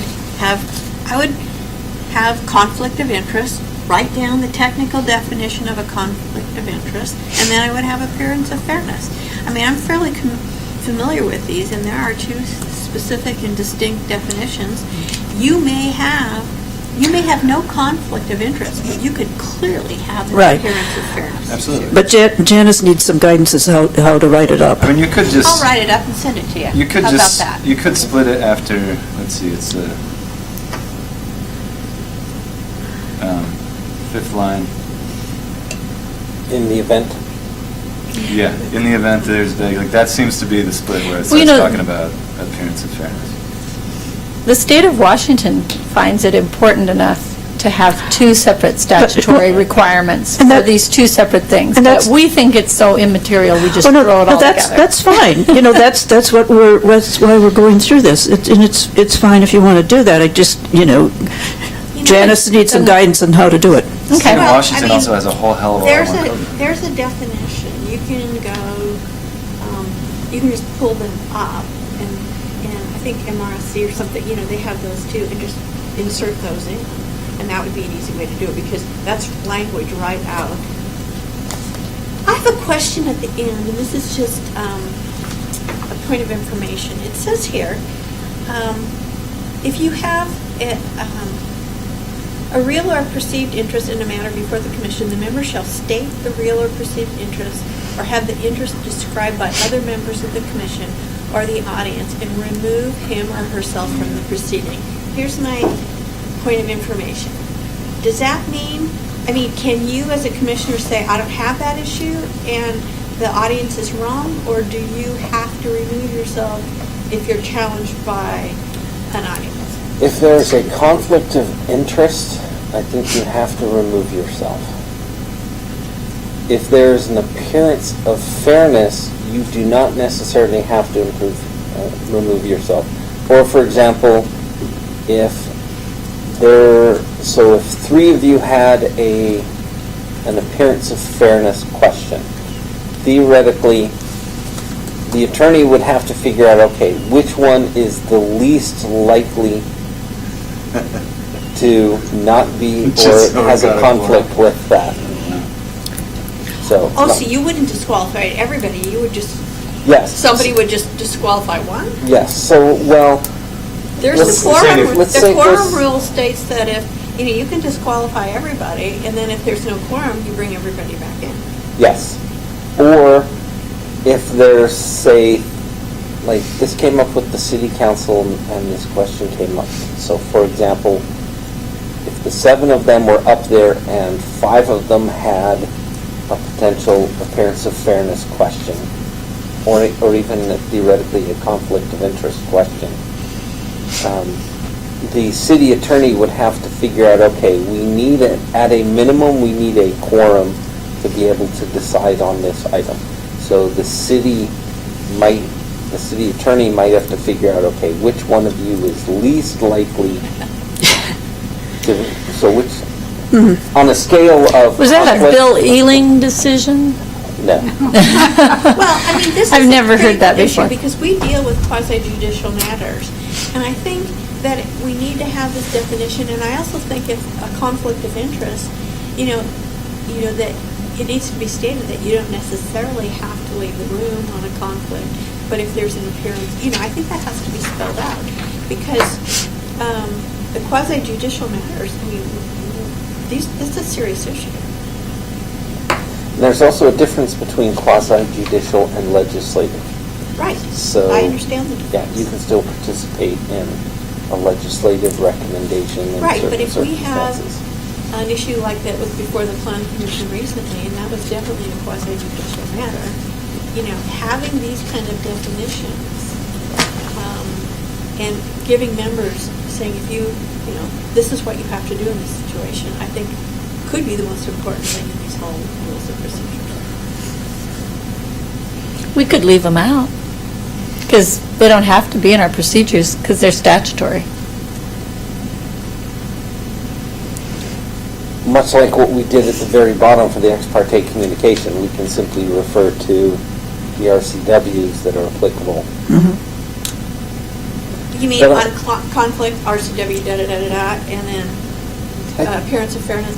I think it makes more sense to leave it this way. I think if you want me to separate those and include the definition and then reformat this so that it starts with the definition of a conflict of interest and then paraphrase what's already there.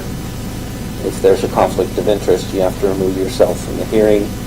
And then the second one would be appearance of fairness, definition, and then if there's an appearance of fairness, how it will be treated. Better. Is that what you'd like to see? That's what happened.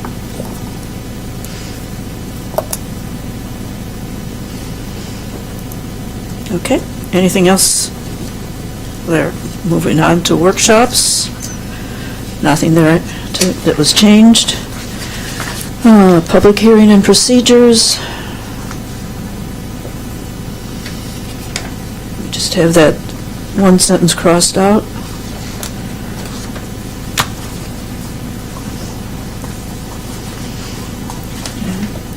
And I have one remaining question. Okay, where are you for that? It's at the end. It would be, how are these enforced? We have no authority. Do these need to be blessed by the city council? Or how are they enforced? That's just a point of information. Who, you sign them, but Yeah, it seems to me that there, I don't remember where it is in here, but it talks about you can adjourn the meeting and move to another location if there's a... I don't remember it saying anything like that.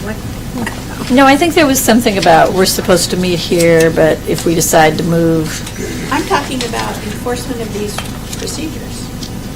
Does the city council need to bless these to make them legal? We're just an advisory body. No, you decide specifically how you are going to operate your planning commission meetings. Okay, that's all I really... Yes. so let me ask you a question. Let's decide, for the sake of fun, say Tell says, I'm not signing these. He's appointed by the mayor and city council. If he decides not to sign them, we can't kick him off.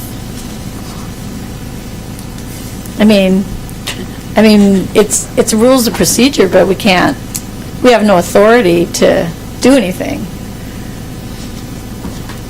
So Tell, that doesn't mean you're not supposed to sign them, but, Had to be something. well, rebel without a cause, right, or with a cause, one or the other. So many comments. I've never signed them. Nobody's ever handed them to me to sign, so I've never signed them. Well, at the point where you came on, there was a decision to start to revise these, to look at them again. So, I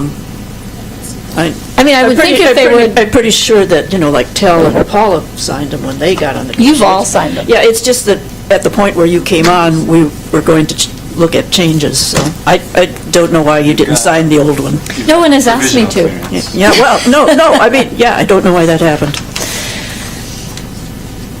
I just am like, it seems like, I'm kind of like with Connie, it seems like city council should say, okay, sounds good. No, they have the right to remove planning commission members at their discretion, though. So if that were to happen, say if Cal were to refuse and he were to come to these meetings and was disruptive, the chair could adjourn the meeting and then go to the city council, and the city council could remove him, and then it could be reconvened so that it could proceed. But Doesn't seem like his personality so much. but I think as does a it? rules of order, it's just simply I think you know something. up to the chair and the majority of the group by motion to adopt these and to enforce them. So the city council meeting, you reported on this, the last city council meeting, you reported on these. So I don't think I discussed these in particular. oh no, you said at the last city council meeting, you talked about this. And you said, we didn't vote at it at the last meeting because one of the members was That we- missing, so. Yes, that we discussed them, but there was no decision because it requires that all 5 be present for the motion.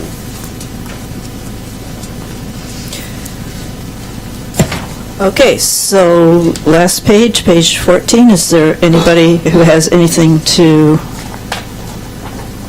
discuss on page 14?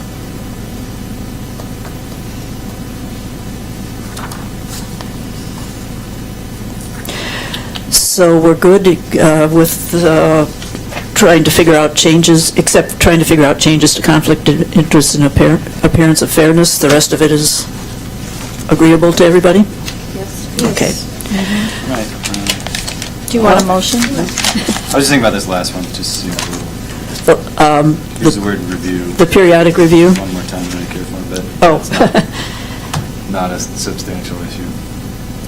I was going to talk about gender and plurality, so there you go. Yeah. Yeah, that's another issue. Yeah. Okay. So do we need to make a motion on this? Because we're not quite finished with it yet, so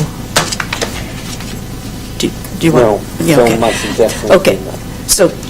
So when it comes back the next time, take care of get rid of all the colored stuff and just focus on the, yeah, Yes. okay.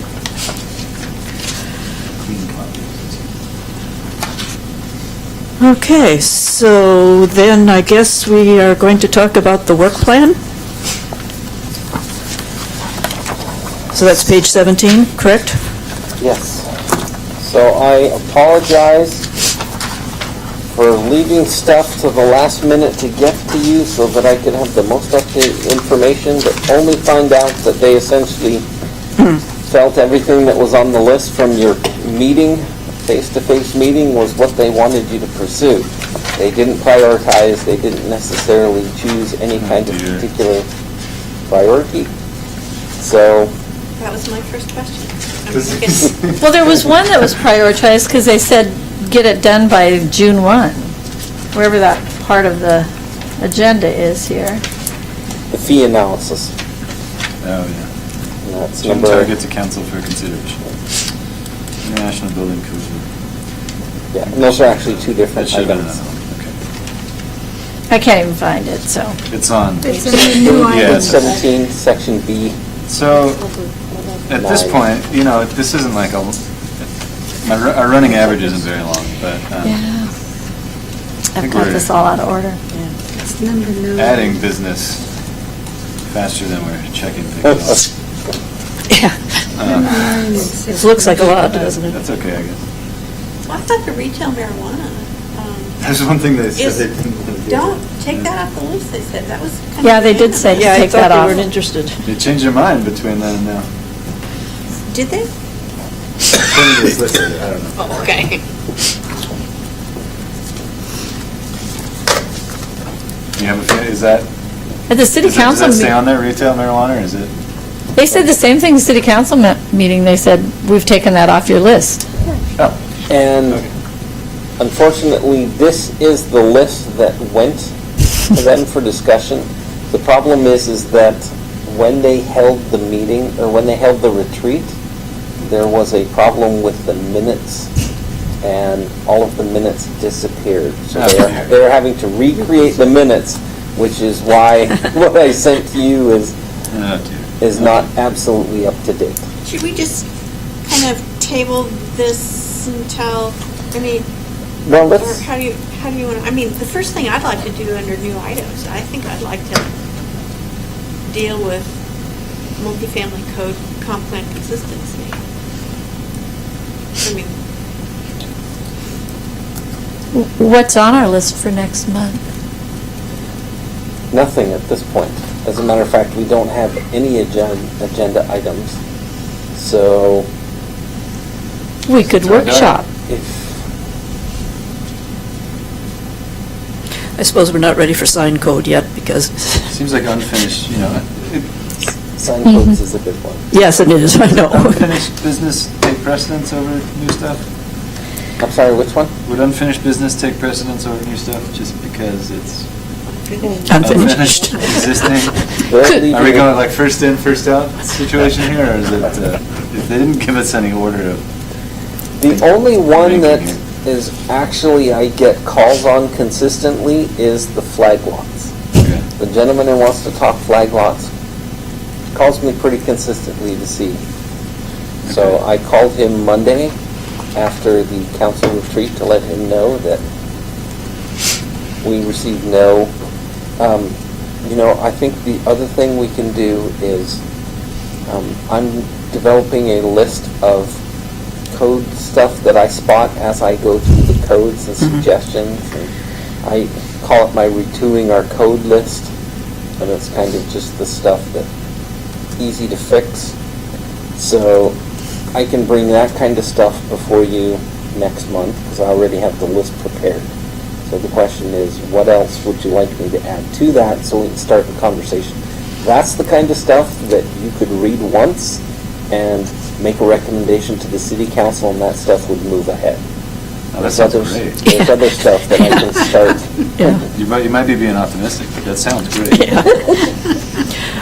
Okay, so on here, number 3, Planning Commission rules, I mean, That's done. that's what we've... That's done. Right. Really, very- We've worked on that, So close. so, Yeah. But the onboarding and orientation and the training opportunities, yeah, totally. So I'm confused, and I don't have what was at city council, but I could swear the gun range ordinance It was was, on the and city that's- council list. I I don't was- see it here. Well, but here's the thing. It's on there. That was Is one it? of the top priorities, is to get the gun range. But the private gun ranges was already moved forward to city council. So all we would have to do would be work on But- commercial gun range. Is it there? No, it's not. no, it's not. not there, it's not there. It was, no, we were at the joint meeting of the city council and the planning commission. The mayor said specifically, I want you guys to deal with the gun range issue. And it has to be specifically the commercial gun range, because the private gun range was already approved and moved to city council. So, And what did city council do about, did they, well, it got pulled eventually, but, Bill there's... Dunlap pulled it. Yeah, he did. yeah. You mean the right. application? The application. Yeah. But So, there's a movement to go ahead and get a ordinance approved for The a commercial. commercial operation. Commercial and light industrial. And industrial. Oh, you mean place it in commercial? Yeah. Yeah. Right, but it's a commercial gun range. It's So is not the- a private gun range. Is the That- commercial zoning commercial. code item, is it commercial zoning, or is it the commercial gun range zoning? Commercial, I guess it could go in the commercial zoning code category, couldn't I it? might have rolled it into, not 6. realizing the intricacy, I might have rolled it into 6. Okay, Into 6? yeah, commercial Yeah, zoning Yeah, code. so, right. Because you guys did commercial Well, but zoning I a think couple that years should be a ago. standalone item, because that's what we were tasked with. Okay. Guns. Okay, so I will. Semi-automatic So rifles. far I Yeah, it's a have good for time next to month, talk about that. the PCU rules, I'll make that additional language change and bring it back to you. I also have kind of my retooling our code list. I will add research and find out where we were and what happened with the gun range. And if necessary, I will prepare a staff report and some language about what to do next on that. And I can tell you, it's only, the private gun range language is done. It was voted, it was approved, it was passed on. The only thing we would be tasked with would be commercial gun ranges. So could we knock off like 2 or 3 unfinished businesses, per month between now and the 1st of July? Probably not. Well, I'm just going, and then, I mean, could we do a combination, instead of trying to just do unfinished, could we go like, we're going to hit 2 unfinished and 1, I mean, we're never going to get through the list. Oh, well, no, it's pretty long. Yeah, the new items are pretty So long. can you tell us if there are things under new items? Like, for example, I found your discussion at the joint meeting about wireless facilities. Is that something that we could tackle on a fairly quick basis and get it done? It's probably something that we should start talking about right away, because it may take 3 or 4 months from having a conversation and laying the groundwork and then presenting you with language, because we'll also need to contact the various fiber optic and communication companies, and they're going to want to come make presentations to you about why we shouldn't charge fees and why they should be approved everywhere. This is a current issue, right? This is going on Yes. already. This is- Yes. We haven't got out ahead of this. We're Yes, this wave is playing coming, catch-up. Okay. and the sooner we get started on it, the But better. would you we will. rate that higher than autonomous vehicles? I would. Yeah, because it's happening yes. now. Yeah, Autonomous yeah. vehicles might happen So someday. Yeah. that's what, I'd like some kind of, from your perspective, I mean, the hot button for me is I want to get to multifamily code, comp plan, Ditto. consistency. But there's some things that, I mean, downtown revitalization, boy, that's not going to happen right away. There's no way. It Doesn't just seem terribly new either. So It's not, yeah, could it's not you new. kind of, We need a new take catchphrase. a look Yeah. at, I Label it have something to else. do New or branding. whatever, but, Mhm. it'd be nice to get moving and get some things accomplished and deal with some of the things that are now, like the wireless facilities, and push autonomous down, further down. Well, don't those 3 items seem, have kind of a concurrency to them, I think so, yeah. that we could bump them into one? Well, yeah, and if we like address the wireless facilities, we can at the same time be talking and thinking about connected vehicles and autonomous vehicles. Kind of like piggybacking the codes? Yeah, and we don't have to finish everything, even though we get some code in there about wireless facilities. Yeah. Now, can I get some history on the medical marijuana co-op and why that had bubbled and how close to that was being decided? Is that maybe? Is that going to be an issue much longer anyway? Yeah, I have no idea, which is part of the question why I'm asking. Yeah. It's been bubbling for a long time and It has. you wanted it addressed. I don't know whether, Some people watched Reefer Madness and thought it was a documentary. oh. I think. Well, I think council took it off the list. Yeah, I don't remember a whole lot of discussion about medical marijuana, but, there was discussion about retail, and supposedly somebody was going to, build greenhouses and so forth and raise marijuana, and, but, That well, no, I mean, here, That was an industrial. But in the industrial area, but That wasn't it didn't retail. happen, and What about the ordinance change? You just can't stop him. I see him on a regular yeah, basis, yes, too. Mr. Perry. As I recall at the last meeting, because of the announcement that the feds made that marijuana is going to be serious again, the council said, let's just drop all discussions about marijuana for now. Is that? That does sound familiar. Yeah, I mean, well, there isn't anybody pushing to do anything here, Not at this point. to do any kind of business, And yeah, I thought medical was getting rolled into, Yeah. probably, Retail anyway. yeah. There's almost So more that's gonna go baggage away. associated with retail, or with medical, than it is just buying it recreationally. yeah. Yeah. Yes? Mr. Perry has a great idea. That's rare. And that is that you have to prioritize your list, of course. And why don't you think about gearing how you prioritize things on revenue, okay?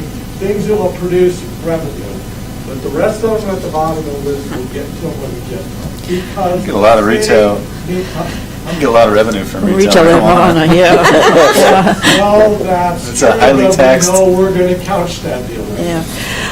Well, Well, I don't think so. We don't allow retail sales in the city of Woodland. So City of Woodland isn't getting a lot of tax revenue from retail sales. of So marijuana. Travis, you said you had a lot of inquiries about flag lots, so should we work on that? But I can add that, I think, as part of just the Code update? quick retooling stuff. Okay. Unless you have very strong opinions about, you want to talk specific language, I can write something on that and get it to you based on my best professional So what's the judgment. issue? Flag lots are allowed. I've yet to find out where it says they're prohibited. They're But- not. But apparently, this gentleman is under the impression that he cannot do a flag lot. It may be an It's issue something about, of frontage. like- lot width and frontage, I Yeah. think is his issue. So we have a number of flag lots that have been created very recently by short plat, long plat, you know, Yeah, but they are required to have frontage on a public street. yes. But I think the I think that minimum was- width is 15 feet. Does that sound right? Is it 15 feet or is it 10 Most of feet? this, all these I've seen, that's true. You only need 50. Yeah. Yeah, it's very narrow. I think, one thing is, I wonder is this, is that when, in the infinite wisdom of the previous city council, they allowed Art Step to write all this stuff. This is inappropriate. You know, that's why there's flag lots and there's this clause that, hey, how many municipalities have you ever been in that don't allow flag lots? I've never seen it Yeah. myself. My best professional judgment for recommendation on this would be minimum frontage should be whatever the fire code requires for minimum access. Whatever driveway access to get a fire truck or an ambulance in there is what your minimum lot frontage should be. Well, you have a relatively recent plat on Lewis River Road by the Birdhouse condominiums or the Birdhouse development, across from where Sequoia Park is going in. You have a 4-lot Oh. plat right there. There's 2 frontage lots and 2 rear lots, and I think they're 15 feet side by side. I see it as a useless, or a useful tool for infill. Yeah. So, Well, isn't there, they're allowed. So, at the joint meeting, I brought up inventory of what we already have in terms of how, if we're going to move our code forward, is that something that staff, you would be responsible for? I mean, No, we gotta go to the county. so you're talking number 12, B12. So that is on there. right, but, I mean, current updated information on, I mean, like, we need to include the new townhouses, we need to include what we have now, not stuff dated from 2014. So really, I think what we're kind of talking about here is a buildable lands inventory to figure out what has been developed. Is it at full potential, middle potential, or undeveloped? None of its potential has been realized, kind of an evaluation. That is something that I really need to do, and, it might be the kind of thing that I need an intern or a part-time person or a consultant to help me do. But, yeah, that is something we need to do, and I don't know that you necessarily need to get involved with that.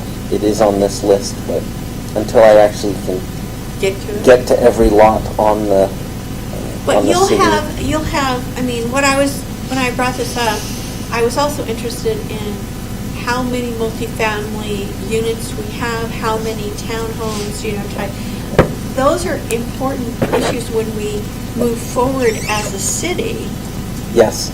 I have been told, and I've yet to see, apparently there was a 2014 or about something in that time window, that there was kind of a not a buildable lands inventory, a housing analysis, something around 2014.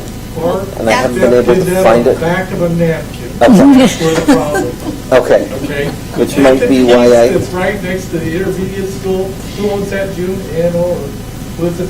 Oh, Mr. Blair's old piece? Yeah, so So there's what? It's 50 gone. acres there? No, the one next to the intermediate school down by us, where the power lines are. Oh, no, there's like 40 acres there. Okay, whatever's there. Well, of course, part of it is there's an environmental issue with it. Yeah, there's a lot of critical areas. So Bart just did this. We pressed him, Scott and I pressed him. Where'd you come up with? On the back of the Mansfield, okay? He took it real serious to know we got 3.48 square miles on the EDF and the Hampton Dump. So Yeah, there's no he validity. counted a whole shit lot of land up on Scott Hill. Yeah. That's not building. Okay, so. Okay, so what you're saying is don't waste any more time looking for it, because it's not, I'll spend more time looking for it than we spend working on I it, think right? most of it could be surveyed by the Okay. and asking people like you or Scott who you know intimately. Actually, the city of La Center last year got a couple interns from the high school, and they ran a mapping program that they had learned at the high school and remapped the city of La Center as interns. So Tracy is working on getting an intern this summer to work on mapping. So I am hoping to steal as much of her manpower from that intern as I possibly can. But she doesn't know that yet, so. She does now. But She's yes, watching that's the kind video. of stuff that an intern looking at the GIS system and doing aerial analysis would be perfect to do that for. The other thing I've done is I've put a call into the County Assessor's Office. And at Clark County in the old days, I used to be able to call downstairs and they would send me a list in a given area of parcels that include parcel numbers, parcel sizes, addresses, and building valuation versus land valuation. So I could take a look at the code and say, oh, single-family residence, and calculate how many single-family residences. Then the apartments, they're just lumped together, so I'd have to go out and check each individual permit to see how many apartments were approved. So I can do some of that initial analysis through other means without a GIS intern or without doing a windshield survey. So I can do that kind of stuff. If I was advising you, I would suggest that we try and tackle two big things this year, and that would be wireless facilities and the multifamily comp plan consistency, which I think would include an analysis of what our current stock is, and try and tackle those, because that would be a considerable accomplishment if we could get those two things done. And we'll do the small code fixes as they come along, and we'll try and get 20 to 100 of those done. And that would Each be- month. What's that? Each month. Yes, depending on how quickly I can get to it. Well, 7 and 11 are kind of the same thing. The multifamily code comp plan consistency and the missing middle finger, which I'm not sure, no, missing middle of single family, Yes. not missing middle finger. I'm sorry. Yeah. There's Scots pejorative out there that got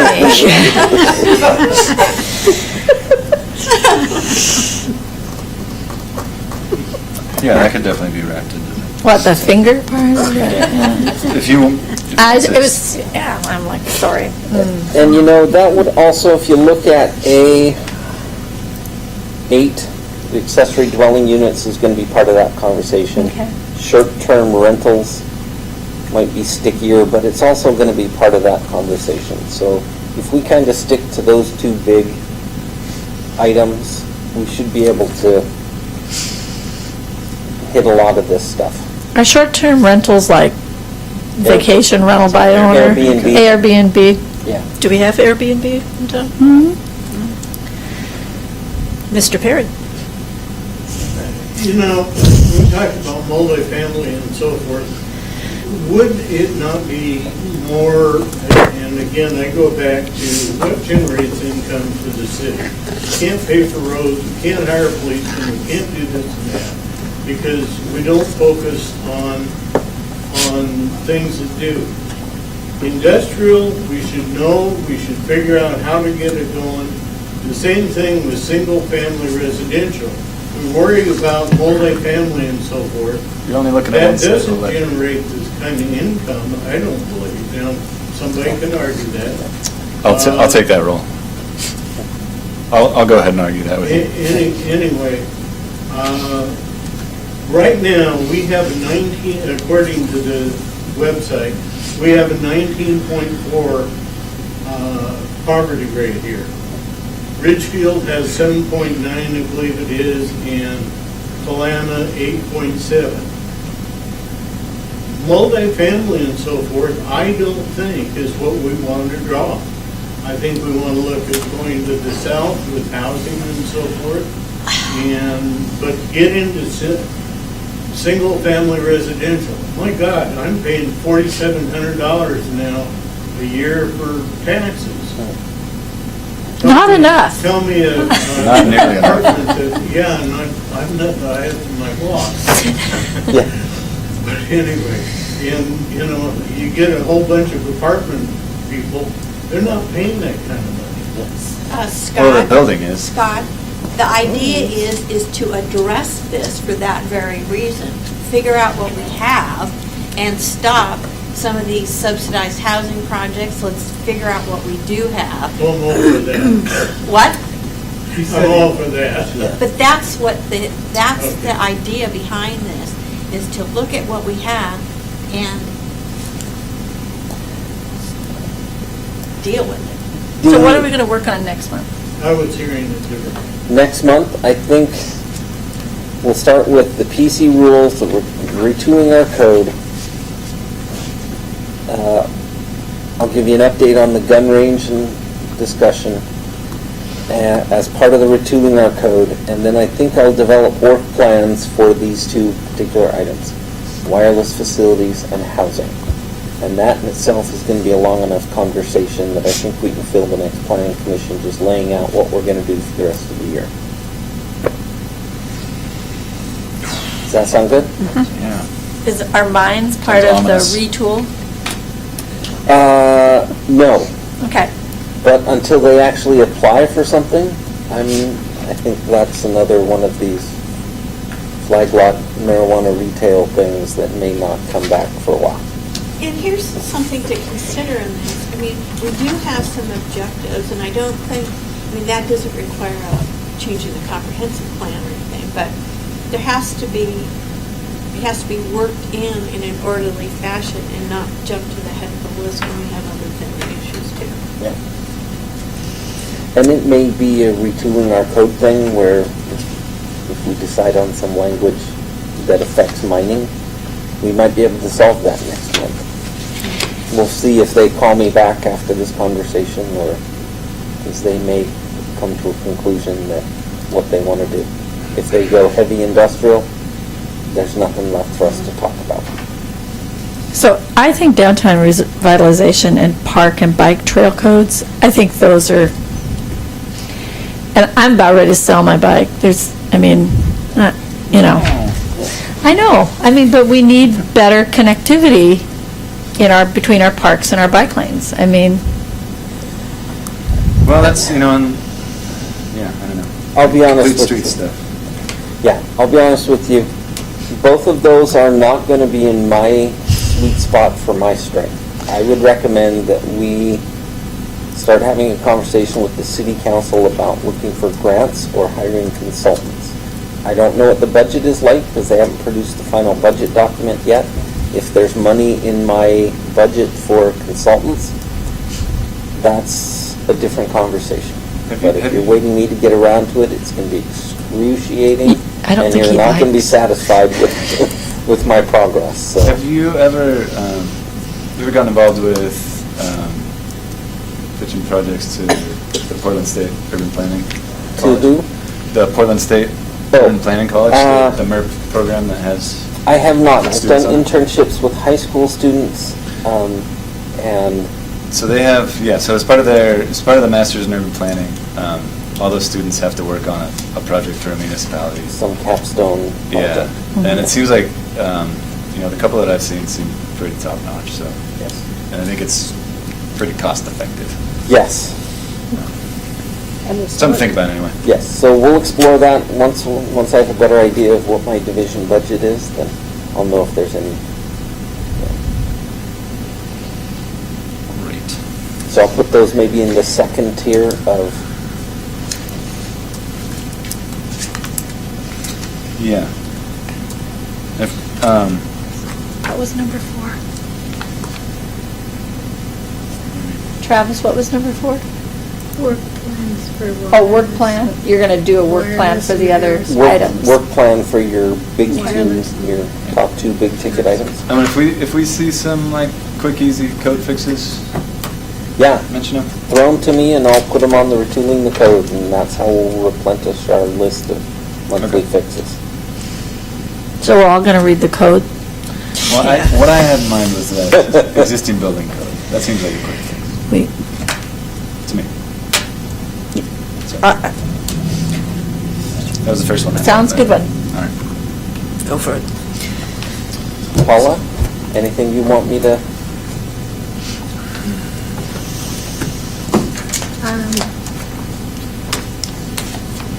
No, I can't think of anything that hasn't been mentioned already. Okay. So, are we on to the staff report now? Okay.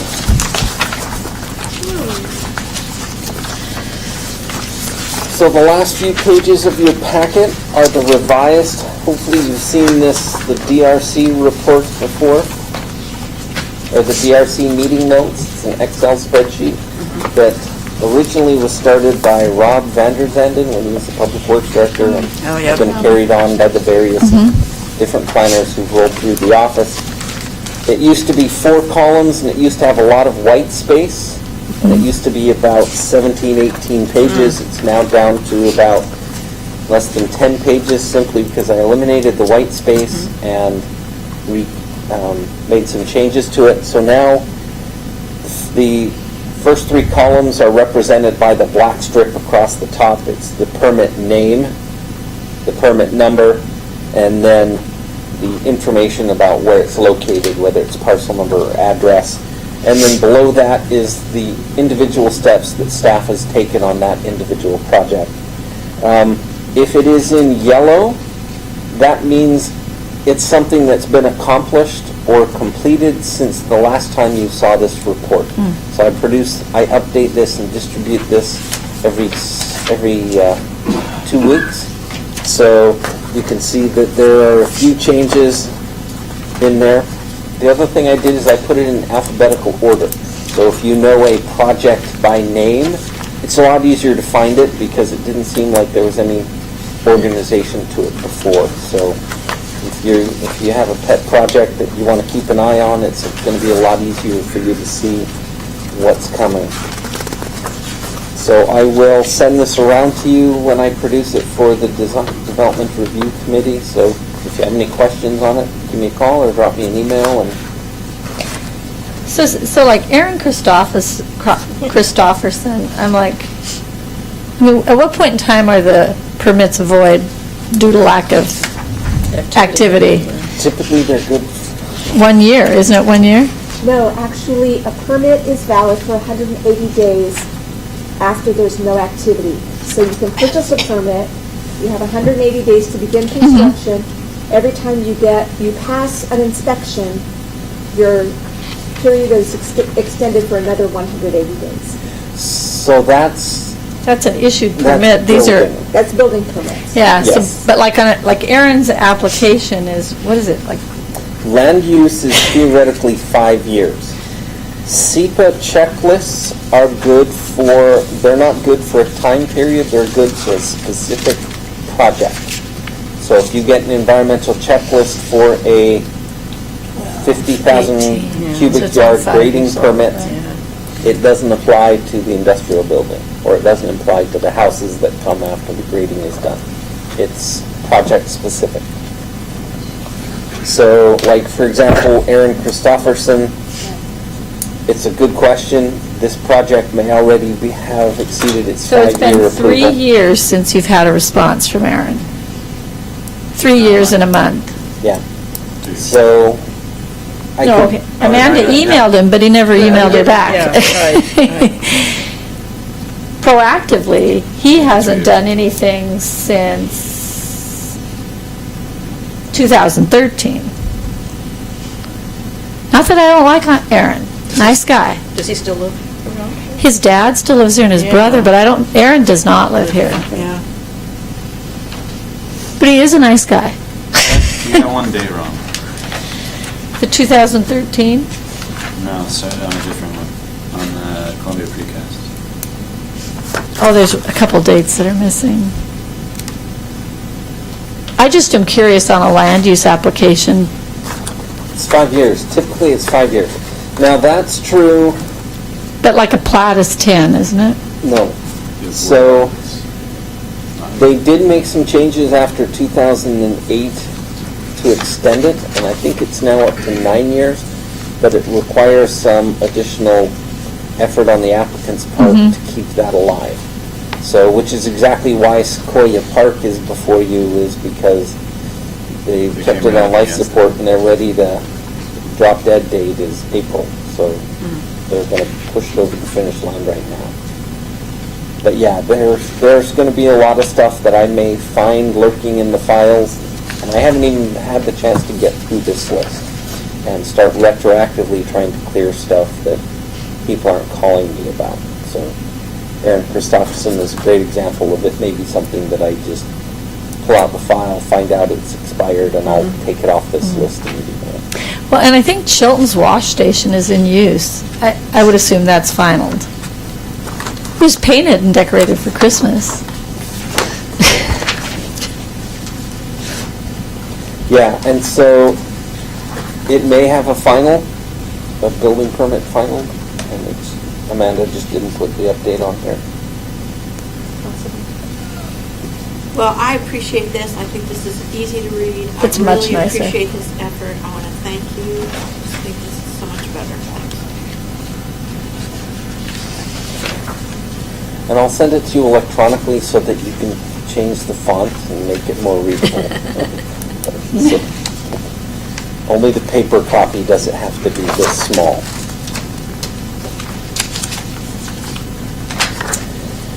So that's it, and I think the last page is the code enforcement update for the fourth quarter.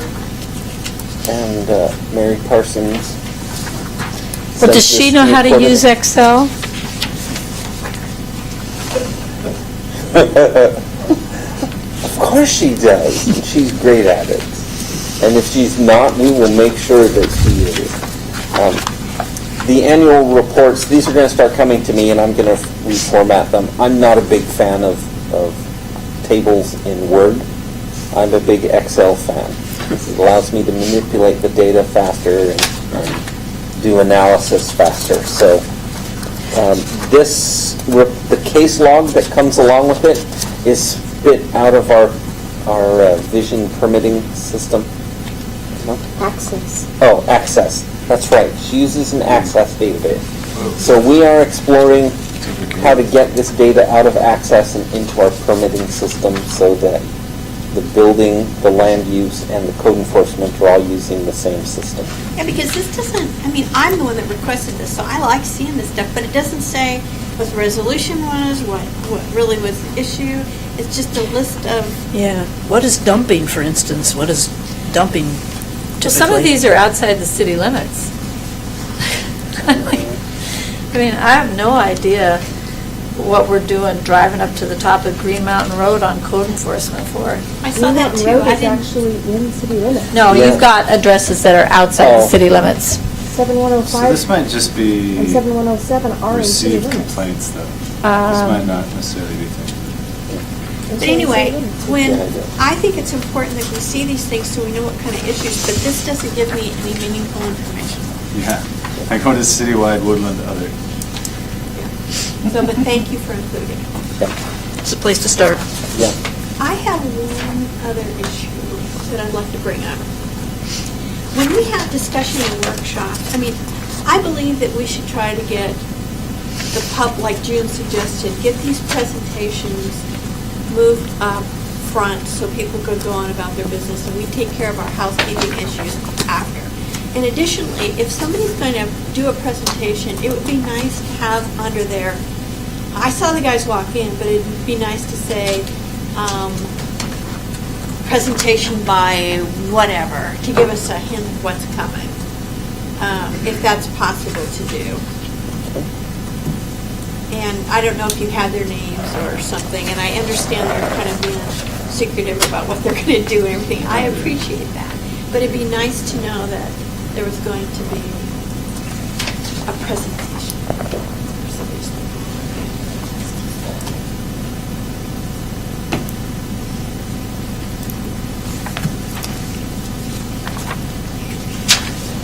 We could move, do we maybe talk about rearranging the agenda? Do you want to maybe move the consent agenda items down below, or is this really something that you would like to discuss and juggle when you're talking about approval of the Procedures? agenda? Okay. Because see, we didn't know, I didn't know they were here to speak. And I didn't actually realize they were going to make a presentation. So do you see what do you understand Yes. where I'm coming Yeah. from? So, yeah. Do we have a form at the back door for anybody who wants to speak We to don't, fill out? but we Yeah. should. That's do if one there's a- thing we could do. Yeah, sometimes, yeah, if there's a couple. We have a sign-in sheet. So we have a sign-in sheet, but we can do like little cardstock cards for them to say what, and maybe put an agenda item number of what they want to talk about. That would And then maybe have them give that to you so that you can Okay. quickly go Yeah. through that before we get started. Or have it come into me and I can give them to the chair.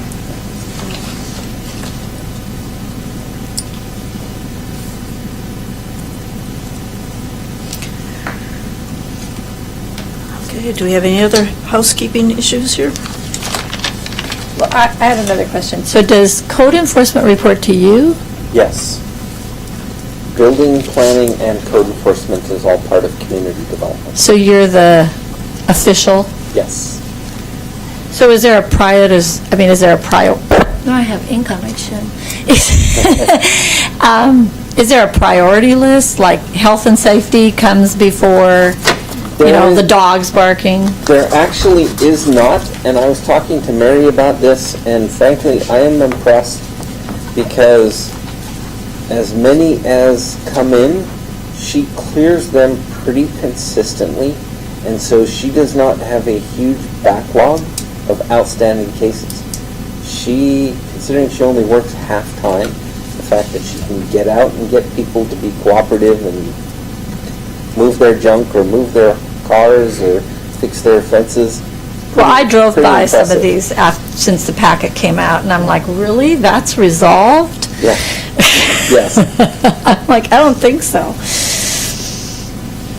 So, yeah, so part of that depends on what's a violation and what the code says. So, yeah, it may look junky, but it may not be a violation of the code.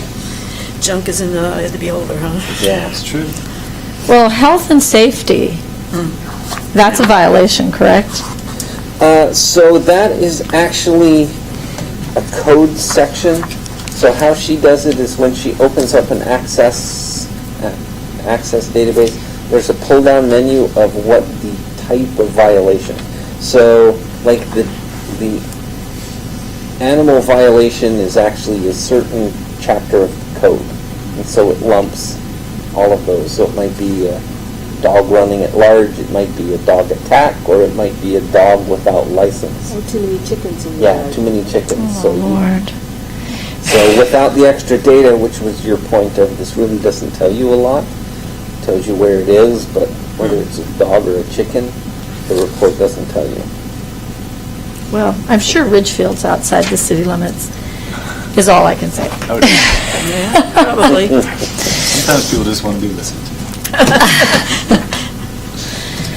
So I'll ask her that question. Well, I mean, it could be somebody operating from Ridgefield and they don't have a business license. I mean, it just Oh. doesn't say. That's a good point, because it could be their mailing address as opposed to the actual violation. Because if this is where she sends her letters to, then that would be different than the actual location. I have a question. What is this citywide Woodland, Washington, other? I assume it's somebody putting up like Little League signs or something, maybe? I don't know what all these obstructions are, but there's something about signs in the road on one of them. So an obstruction might be a basketball hoop on a sidewalk, or branches of a tree that are across the sidewalk and somebody can't ride a bike or get to school or This is something. not specific, it says citywide, so it's something that And other, is prevalent in the city. I don't think that it being on this list really tells us anything about the severity or prevalence of it. I think this list just means somebody calls it a complaint. Yes, and that's a good point, because not all complaints actually result in code violation cases. So you might go out there to find that abandoned junk car, somebody just drove away in it, and it's not a violation.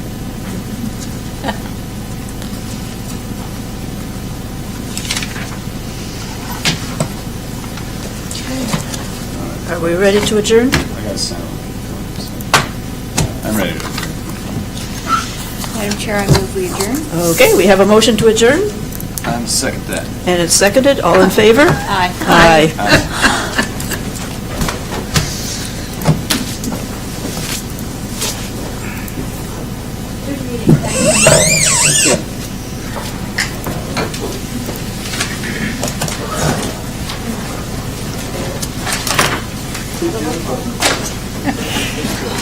Looks like I'm out of a job.